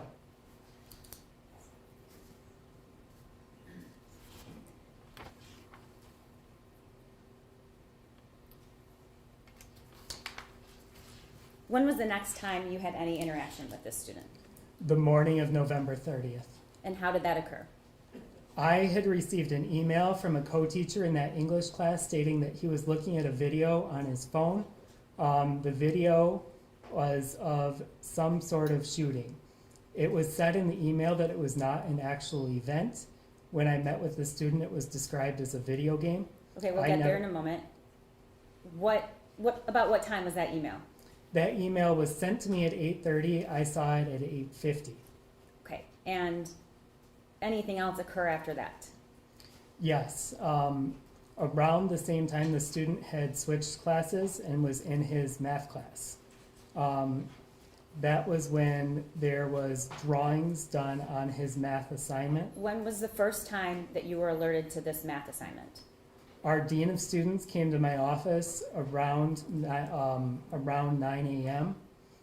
To let me know that he had received a picture, actually had been shown a picture of a math assignment. And did you see it at that time? I had not seen the assignment at that time. Okay, what if anything did you do next? I went to the classroom to get him out of the classroom to have a meeting with him. And when you greeted him, how would you describe his demeanor? I didn't see much of a demeanor at the time. He Okay. was sitting in the front row of the classroom, so I just said, hey, we need to talk. Okay, and what did you do after that? I was standing with him. He stood up and followed me out of the class. I had grabbed the math assignment off his desk. Okay. And you took him back to your office? Back to my office, where Okay. the dean of students was waiting. All right. And tell the court what happened in that meeting. We had a conversation regarding initially the email that I had received about the video. So when you're talking about, we had a conversation, you're talking about you and Ethan Crumbley? Correct. So I had a conversation about the video to ask what it was, because the email was not overly descriptive as to what it was. And that's when he told me that it was of a video game. I never saw the video, so I had a description of it being a video game per the student and not an actual event per the teacher who had referred it. Okay, so at the time that you brought the student into the room and had the meeting with him, you knew about the email and you had heard about this math assignment. Correct. And you had it in your hand. Correct. What was the purpose of bringing him into the office? Was it a violation of a school code? What was your role and why did you meet with him? At the time, I did not know whether there was a violation of a school code or not, based on having not observed the drawing at the time. I did have concern about the student because it was a couple of messages in a couple of days, and the purpose of the meeting was to find out what our next steps would be. And when you said you had concern, what was your concern? My concern was that I wanted to make sure he was okay. Okay. So what happened after he sat down? What did you tell him he was there for? That we had to discuss an email I had received, and also we had to discuss his math assignment. Okay. And how did that go? At first, he was very similar to how he had been the previous day, compliant and understanding. With the email, he regarded it as a video game, stated that he had an interest in designing video games after high school. Then I put the math assignment in between the two of us. He sat across from me at my desk, and I said, I would like to go over some of this. He said that it was a video game drawing that he had done in relation to the pictures that were on the assignment. At that time, there were two versions of that math assignment. Correct. Okay. Which version did you have? I had the hard copy version, which had been doctored. Okay. And that's exhibits. Sorry, had been doctor? Had been Yeah, I'm going to doctored. show it, Your Honor. That's exhibit 78.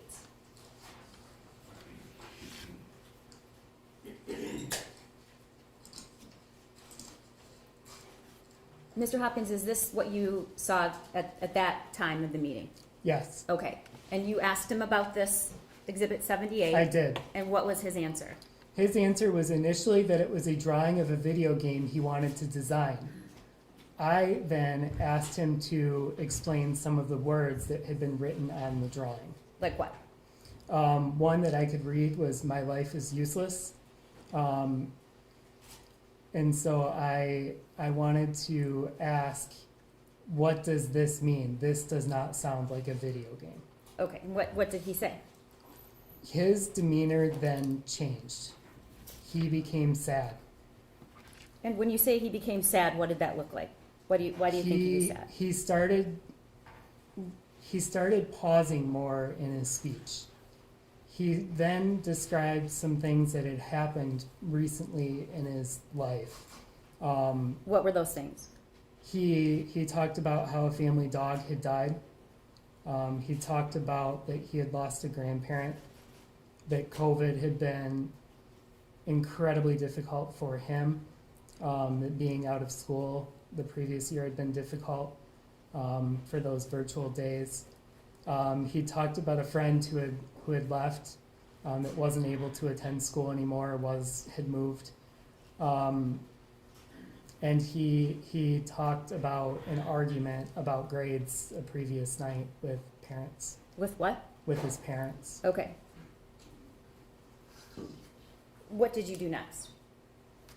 At that point, I determined that there was enough suicidal ideation based on his sadness and based on some of the words he had written on there that I called Mom.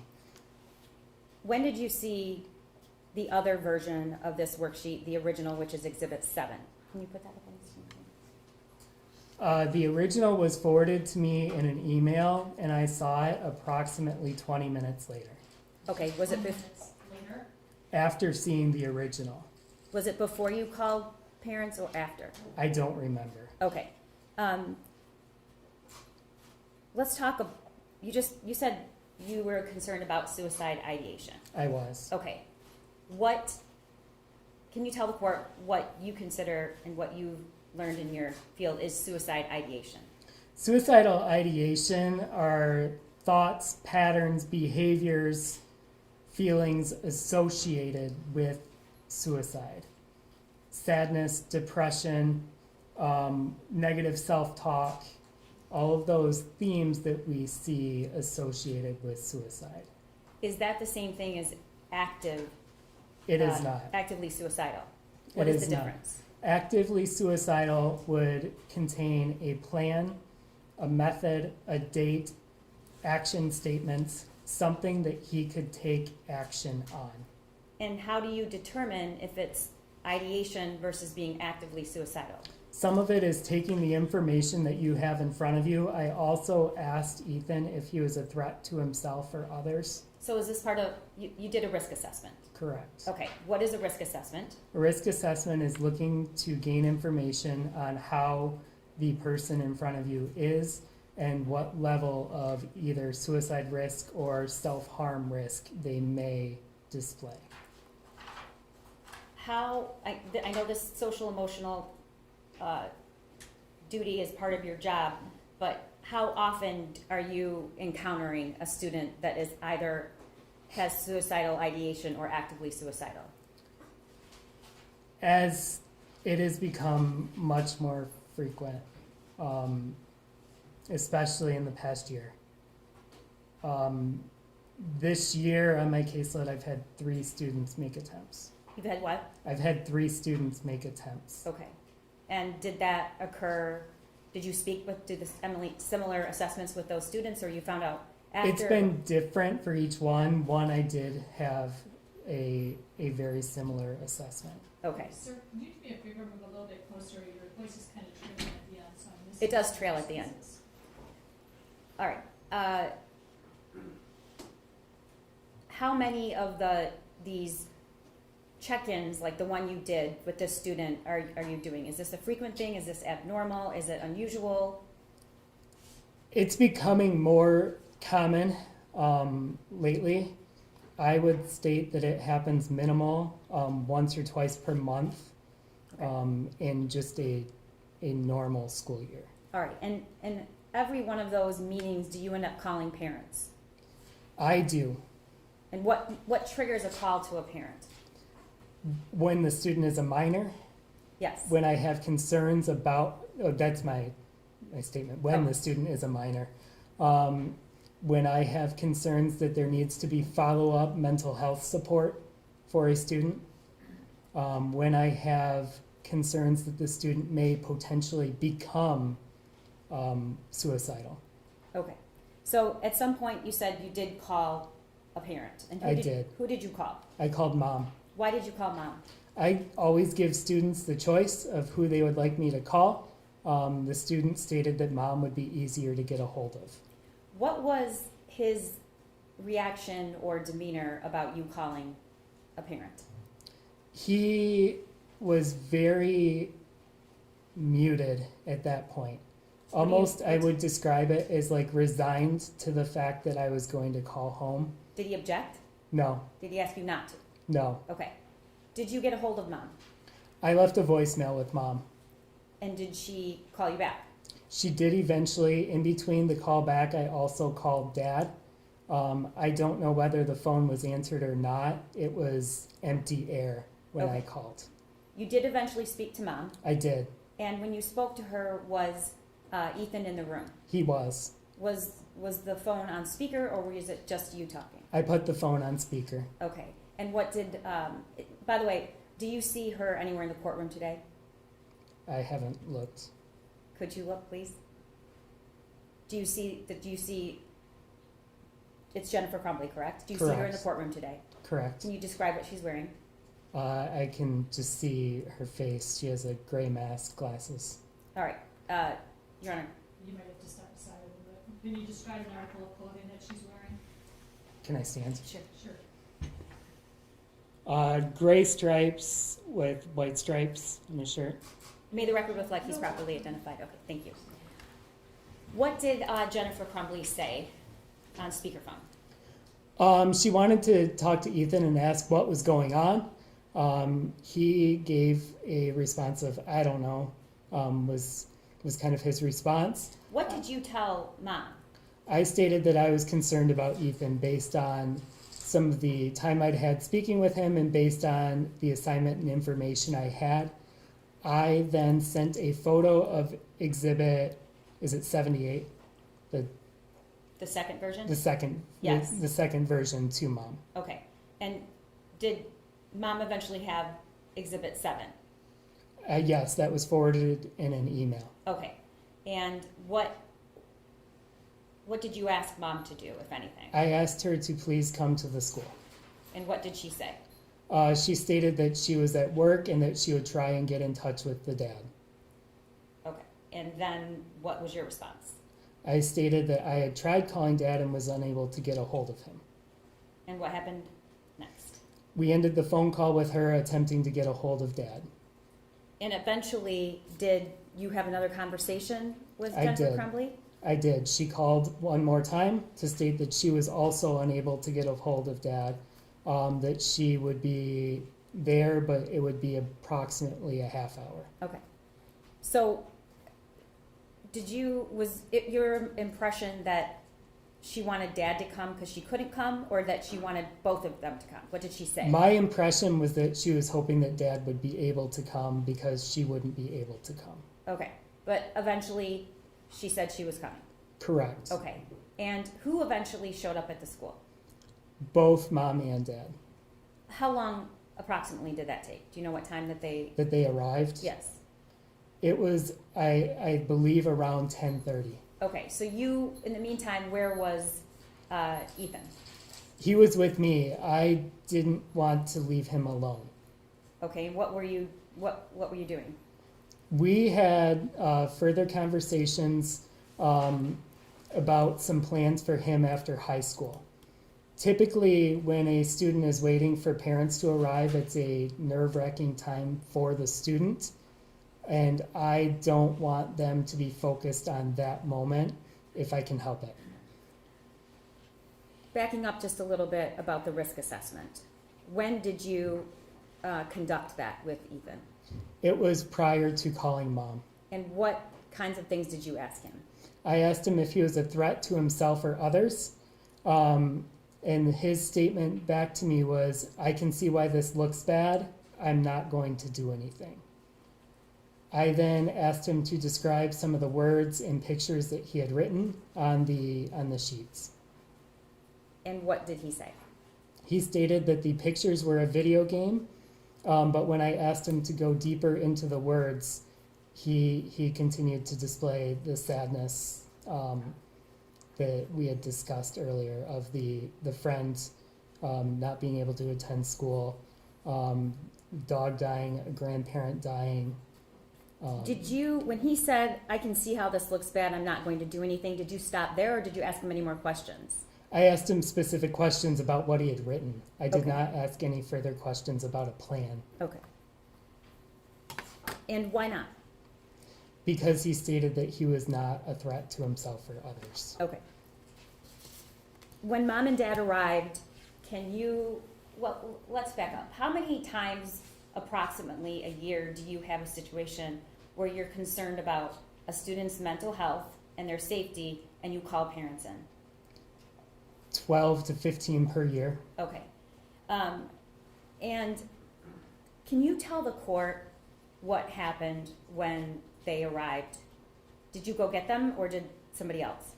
I went to go get them in the counseling office lobby. And who else was in that meeting? The student was in that meeting, and then I also texted our dean to return for that meeting, Okay, so who arrived first, the dean or the parents? the parents. Okay, and where were you when the parents entered the room? Were you in front of them or behind them? I was in front of them. Okay, and what happened when they walked in the room? It was different than other meetings I've seen like Why is that? They weren't friendly or showing care to their student, To their son? to their son. Did they greet him? No, Did they touch him? no, Did they hug him? no. Where did Jennifer Crumbley sit? I have 3 seats in my office that are not mine. 2 directly across from me and 1 that's more off to the side. So you're at a desk? I'm at a desk. You're behind the desk and there's 2 There chairs would be in front? 2 seats across from me and then 1 that would not be far from where our judge is sitting. So about how many feet? I would say about 7 feet from me Okay. Where did Jennifer Crumbley sit? in the seat further away, And where did James Crumbley sit? next to Ethan. And what happened next? I described why I was concerned about Ethan. That he had stated that he was not a threat to himself, but I had concerns about suicidal ideation and I had concerns about his well-being. I provided a list of resources of Well, let's back up for a second. Did Jennifer or James ask any questions about what suicide ideation is?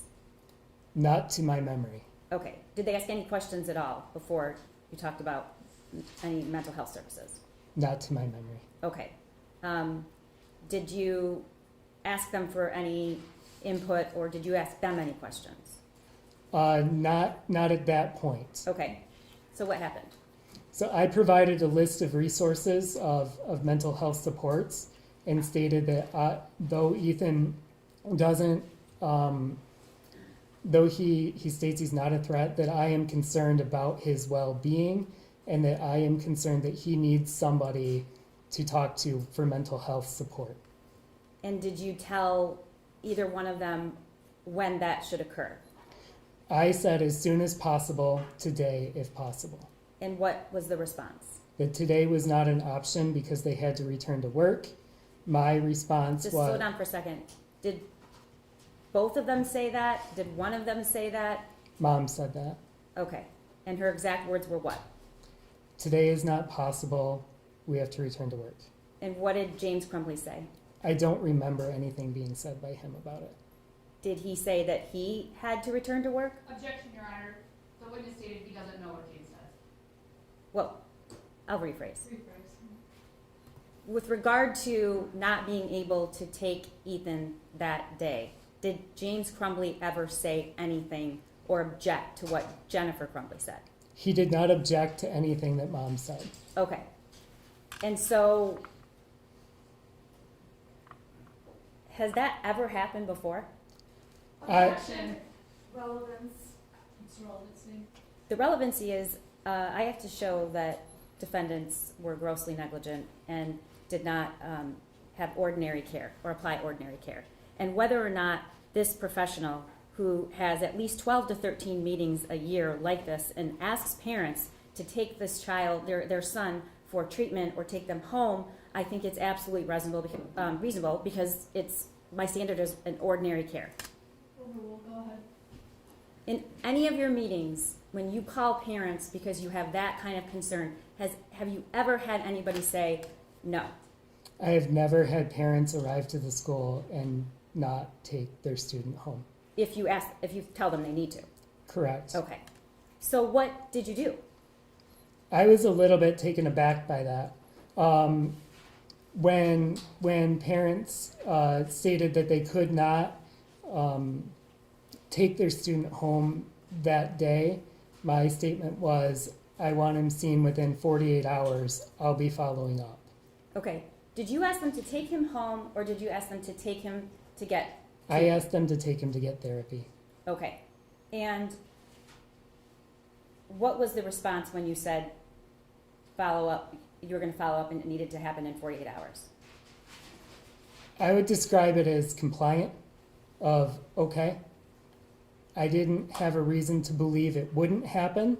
I didn't feel 100% confident that it would happen.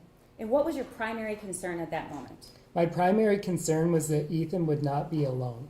Why didn't you want him to be alone? Because suicidal ideation, I don't want a student left alone. Okay. Did the demeanor or lack of conversation or interaction with him by James and Jennifer, did it seem to have any impact on him? Not different than I had seen previously with a generalized sadness. I would describe that was how he stayed throughout most of the meeting. His demeanor did not shift. Okay.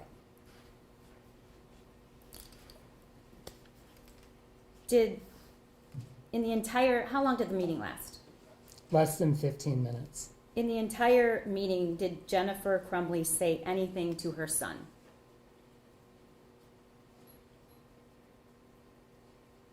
I don't remember her saying anything to her son. Did James Crumbley say anything to his son? Yes. What did he say?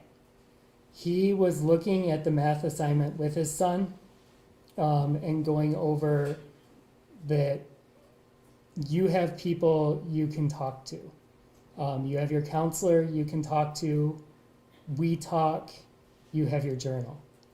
Okay. I'm sorry, we thought last. I didn't hear the last part. You have your journal. You have your journal. All right. Had you heard anything about a journal before that? I had not. Had you seen a journal? I had not. Okay.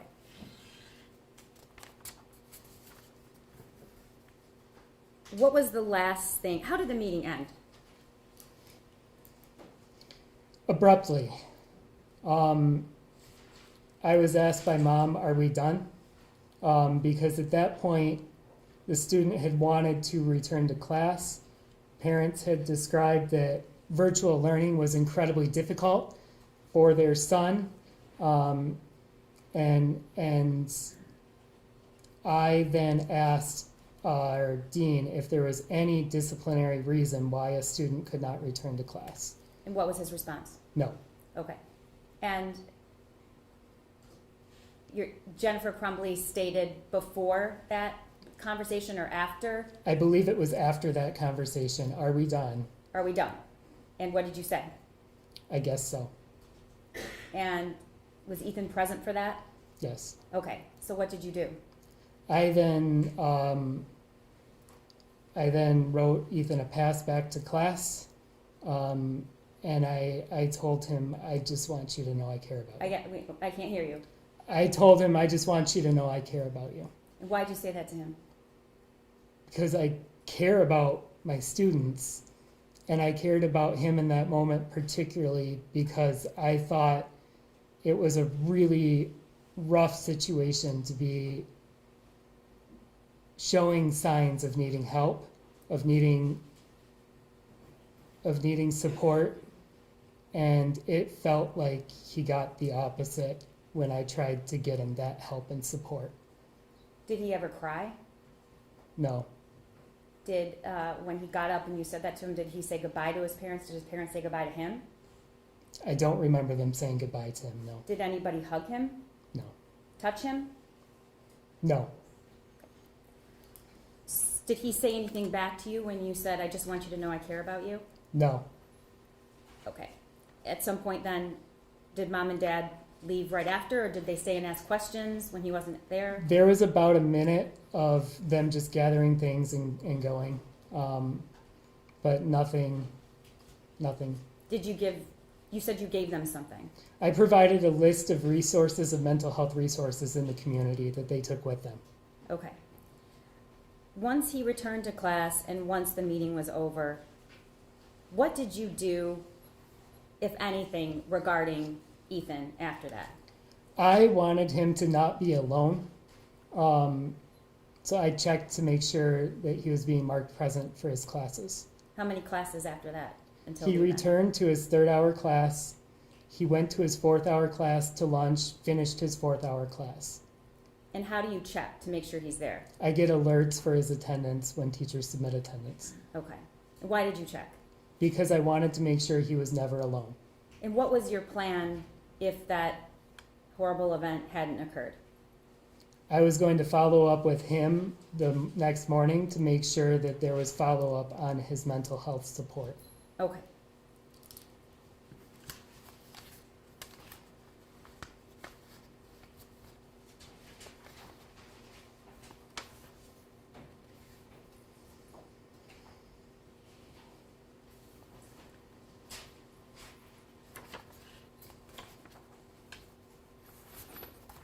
One moment, Your Honor.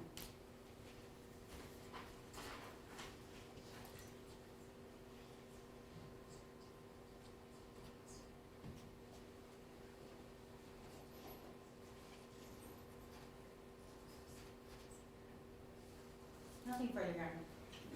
Any questions on behalf of Jennifer Crumbley? Yes, Your Honor, thank you.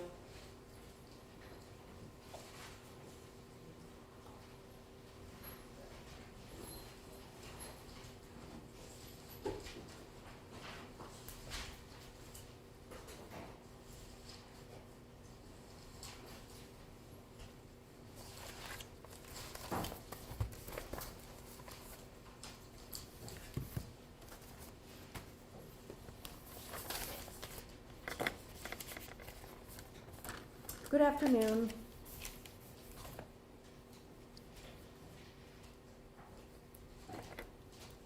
Prior to coming into court today, did you meet with the prosecution regarding your testimony? Yes, Were you instructed on certain things you were not to talk about? no, Were you told to avoid any topics? no, Were you told any answers that were important for you to give? no,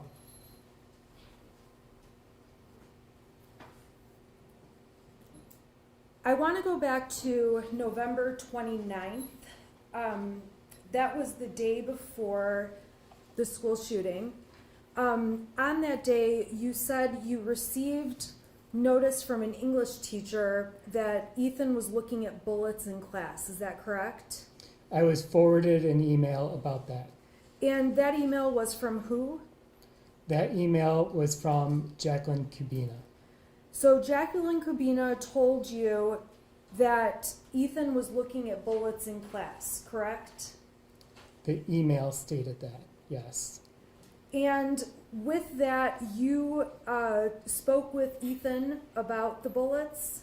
I was present for the meeting, yes. Okay, and that meeting included who? Pam Fine, Ethan, myself. And Jacqueline Kubina, or not Jacqueline Kubina? No. What was Pam Fine's role in the meeting? She led the meeting. Why is that? What does she do? Restorative practices. Explain to me what that means.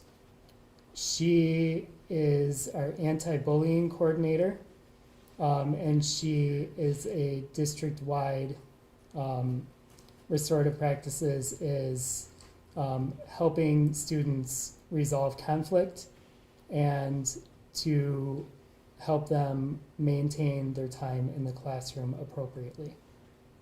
Okay, so you ended up having a meeting with Pam Fine and Ethan regarding him looking up bullets in class. Yes, And as a result of that meeting, Ethan seemed to understand looking up bullets was not appropriate for school, correct? yes, And you and Pam discussed how a teacher brewing beer might not be appropriate to look up in class, but people can have hobbies outside of school that are not illegal, correct? correct. Were you present when Pam Fine left the voicemail for Jennifer Crumbley? Yes, And you know from listening to that voicemail being left, there was no request for Jennifer Crumbley to call back to you or Miss Fine. I have not listened to the voicemail since that day. What, as far as your recollection, can you tell us what you remember about that? The voicemail? Yes. That she left a voicemail wanting to check in on what had happened with Jennifer Crumbley. As far as you understood, did the voicemail request a call back from Jennifer Crumbley or not?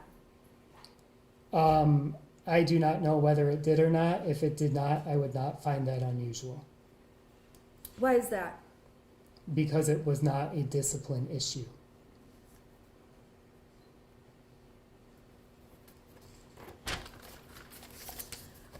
You said that prior to November 29th and 30th, Ethan had good attendance, correct? Yes, No behavioral incidents at the school. none. He was on track to graduate.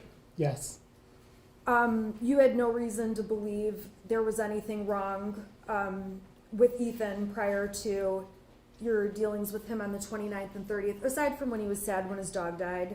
correct. And the day that he was sad his dog died, you had a quick conversation with him to just let him know you were there if he needed you. Correct. And he didn't seem to take you up on that offer, but that also didn't cause you any concern, correct? Correct. You did not communicate with mom and dad, with mom or dad, regarding the day Ethan was sad about the dog dying, correct? Correct. You did not tell Jennifer or James, I am available to speak to Ethan if he's extra sad about the dog. There was no reason for you to call Jennifer and James about that, correct? Correct. And at the end of the discussion about the bullets, you felt that it had a positive ending. Is that correct? I felt that he understood the conversation. Okay, you felt he understood the conversation and he appreciated that he should not be looking at bullets in school. He stated that he understood that, yes. So the next day, you said you got an email that you received at 8:50. It was sent at 8:30, and it was about a teacher complaining Ethan had been looking at a video on a phone of a shooting, correct? The teacher stated that the video was not an actual event and that he was watching it on his phone, yes. You never saw the video. I never saw the video. So you only know what you've heard people tell you about it. You don't know if it was an actual event, if it was a video game, a cartoon. You have no idea, correct? I have what was reported to me, correct. Did you ask to see the video? I did not. And when you got the message, the email about the video, who did that come from? Allison Karpinski. Allison Karpinski. So Allison Karpinski is a separate teacher from the teacher the day before when there was the issue with the bullets. They co-teach the same class. But they're separate people, correct? Correct. So Ms. Karpinski made you aware of the video that you did not see. Was it at that time that you spoke to Ethan? Or was it after you heard there was some drawings on a math paper? They occurred around the same time. So close in time, you heard about Ms. Karpinski's complaint that he was looking at a video that involved some kind of a shooting, and you heard from the math teacher that he had drawn some problematic things on a math assignment or test. I did not hear from the math teacher. That was reported to our dean, Okay. but they were around the same time. Did it come to your attention around the same time? Within 10 minutes, yes. Within 10 minutes. And that claim involved a third teacher. It was not Ms. Karpinski or the teacher from the day before, her co-teacher. Which teacher was it that brought about the math issue? Becky Morgan. So at that point, you would agree with me that you knew what Miss Morgan told you. I never spoke with Miss Morgan. Did you saw the two drawings from the math assignment or test? Not at that point. Not at that point, but you were aware there was a drawing that existed. What were you aware of? In regards to which part, I'm not understanding what you're asking. Miss Morgan, the information she had, what were you aware of with regard to math? I was aware that the student was in the math class and that there was some drawing on an assignment. Okay, and did you ever get a copy of the drawing? I grabbed it off his desk. Okay, so you grabbed it off of his desk, and at that point you decided to get Ethan out of class so you could meet with him, is that correct? Yes, And you took him you took him down to your office, is that correct? correct. So at that time, you knew about the drawing on the math paper. Yes, You knew that the math teacher had complained that there was a drawing or brought it to someone's attention, correct? I knew it was brought to someone's attention, yes. Okay. You knew that Miss Karpinski had brought it to your attention that Ethan was watching a shooting or a video on his phone, correct? Yes, The video you never saw. correct. And you knew that from the day before, there had also been the incident where Ethan was caught looking at bullets in the classroom. Yes, All of those things combined together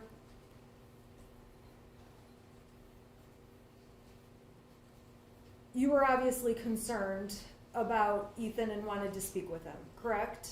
yes, So when you took Ethan to back down or to your office, you testified that you didn't know if there was a discipline issue. Can you explain that?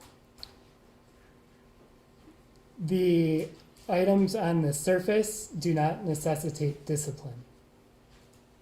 So students are allowed to watch videos of shootings while in class? I did not know what the content of the video was, and I wanted to make sure that I was with somebody who could get a complete picture of what was going on. And you never asked to watch that video? I did not. And looking up bullets online, students are allowed to use their phones to Google things while they're in class? Phone policy is class by class. Okay. Is there ever a class where looking at bullets would be acceptable? That is why we had the conversation about school appropriate behavior. So the following day, when the video popped up in the math paper, you still did not know if there was a discipline issue for you to consider? I do not do discipline, so I was with somebody who could help make that differentiation. At that And- time, I did not know. And the person you're talking about is Mr. Ejak, correct? Yes, See the dean of students? yes, Now, at this point,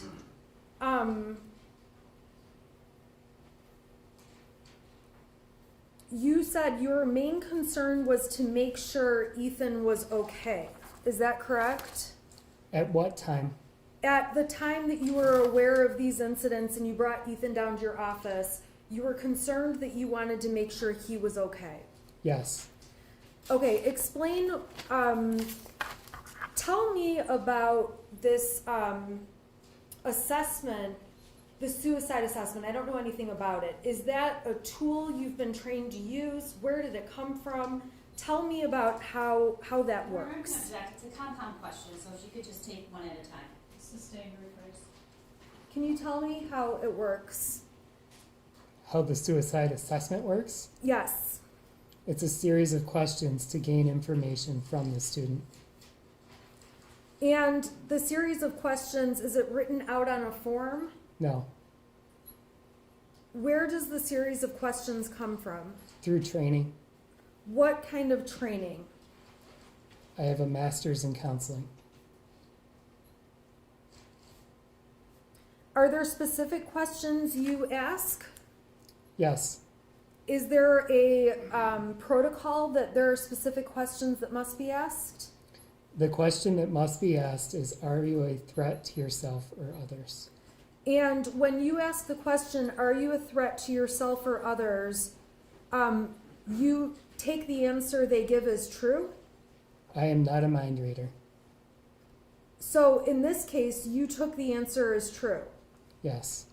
You are aware that teenagers will lie to get out of trouble, correct? Yes. You're aware that teenagers can lie at any time about anything, correct? Your Honor, I'm gonna object to the relevance. I'm not understanding where counsel's going. There's no criminal legal theory that would make this relevant.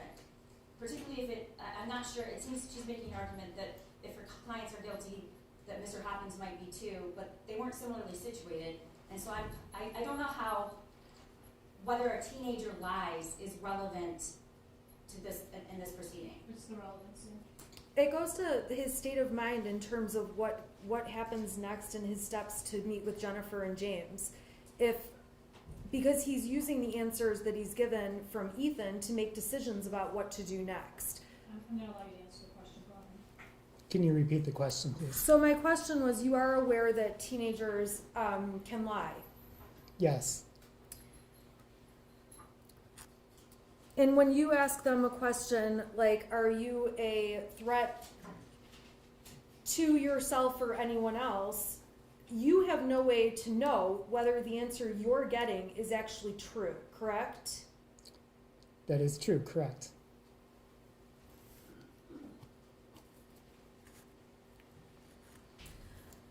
When you reviewed the math paperwork, you saw concerning material on there, such as the thoughts won't stop, the world is dead, my life is useless, correct? Yes.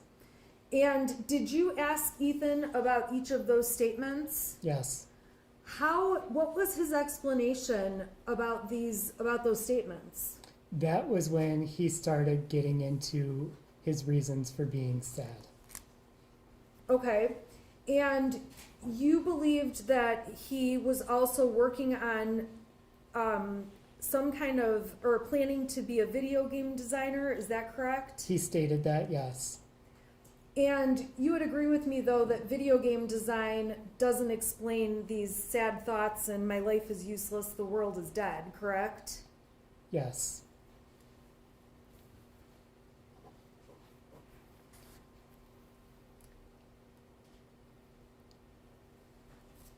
You ended up calling over to Mom first to ask that Mom or Dad come up and meet you at the school, correct? Yes.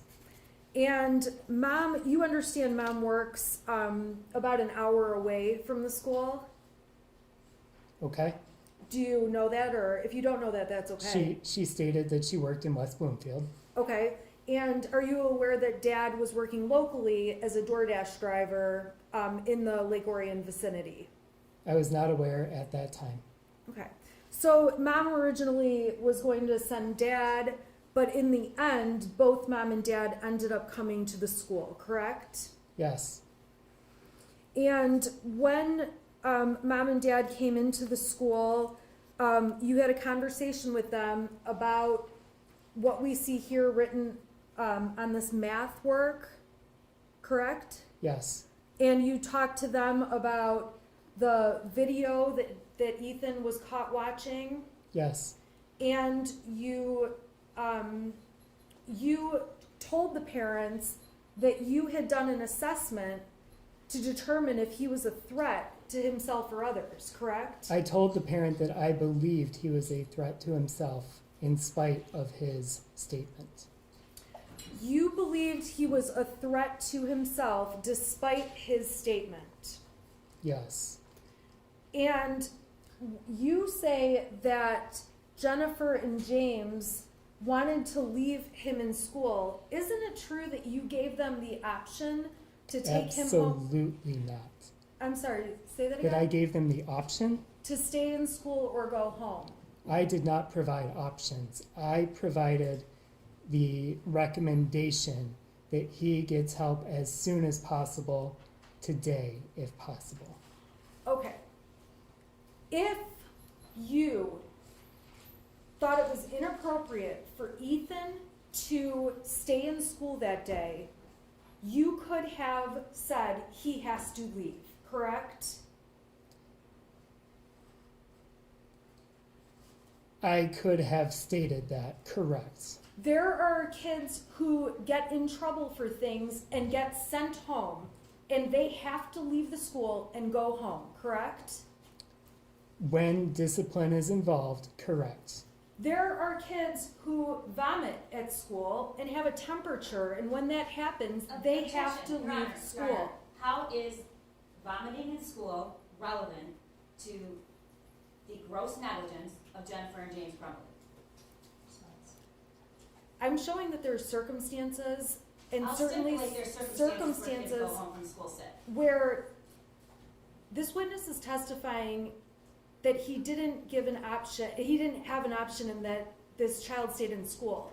There absolutely had to have been an option because the school wouldn't let you stay if staying wasn't an option. I'm gonna let you answer that one question, then you need to move on. Okay, so ultimately, you did not take a firm position. Ethan needs to go home from school. Correct. You did not go to Mr. Ejak, the dean of schools, and say, Ethan needs to go home from school, you make him go home, correct? Correct. When you spoke to Jennifer and James, they expressed parental concerns about COVID was rough, it was hard on his schedule. Ethan was a part of this conversation, is that correct? Yes. And you also didn't like or wouldn't like the idea of Ethan being alone at home, correct? Correct. So Ethan was allowed to stay in school Yes. and he went back to class. Yes. And during this meeting that you had I should say prior to the meeting or maybe during, you can let me know which it is, there was a point where Mr. Ejak went to Ethan's classroom to retrieve Ethan's backpack. Is that correct? Yes. And Mr. Ejak brought Ethan's backpack to Ethan in your office. Yes. And that backpack was something that Ethan was telling you he wanted because he wanted his chemistry work. Is that correct? Incorrect. How did Ethan explain why he wanted the bag? Ethan did not request the backpack. So was it your idea or Mr. Ejak's idea to go get the backpack? The backpack was not even a conversation at that point. The backpack was retrieved because classes were changing and we would not leave it in a class for new students. Okay, so you guys retrieved the backpack, brought it to the office to Ethan, correct? I did not retrieve the backpack, but it was brought back to the office, I'm sorry correct. about what? It was brought back to the office. Mr. Ejak retrieved it and brought it to your office. Yes. And at no time did you look in Ethan's backpack, correct? Correct. And at no time did you see Mr. Ejak look in Ethan's backpack. Correct. You testified and briefly mentioned a journal, and I missed it in your testimony on direct. Were you aware there was a journal in the bag? No. Were you aware that Ethan had a journal? No. What was your testimony about the journal? You said something about it on direct that I couldn't hear. Dad mentioned a journal as a place where Ethan could write. Okay. Did you ask, when you heard that, Ethan if he had a journal? No. If Ethan uses a journal when he's upset or a place he can write, you would agree with me that looking at the journal would give you more information about whether Ethan was stable and able to stay in school or not. Yes. And you did not ask if you could see Ethan's journal, correct? Correct. And you're aware now that the firearm, that the gun was found in Ethan's bag at the time you were meeting with him. Are you aware of that? I am not aware of where the gun was. If the gun was in his bag and you had opened his bag, you would have seen a gun, correct? I don't know.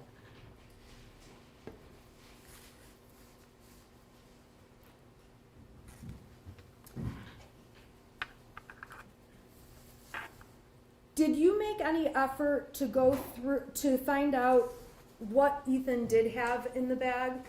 No, You made no effort to see the video that Ethan had been watching? no, Did you make any effort to look at what kind of websites he was on with those bullets? no. You testified that you knew there was an issue with Ethan's friend being out of school. Did you get any information about what that was about? I think you testified you didn't even know how old the other student was, correct? I did not know the other student.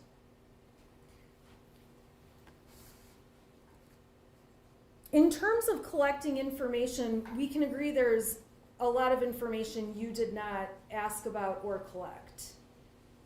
In regards to Ethan, Yes. there is information I did not know. Correct.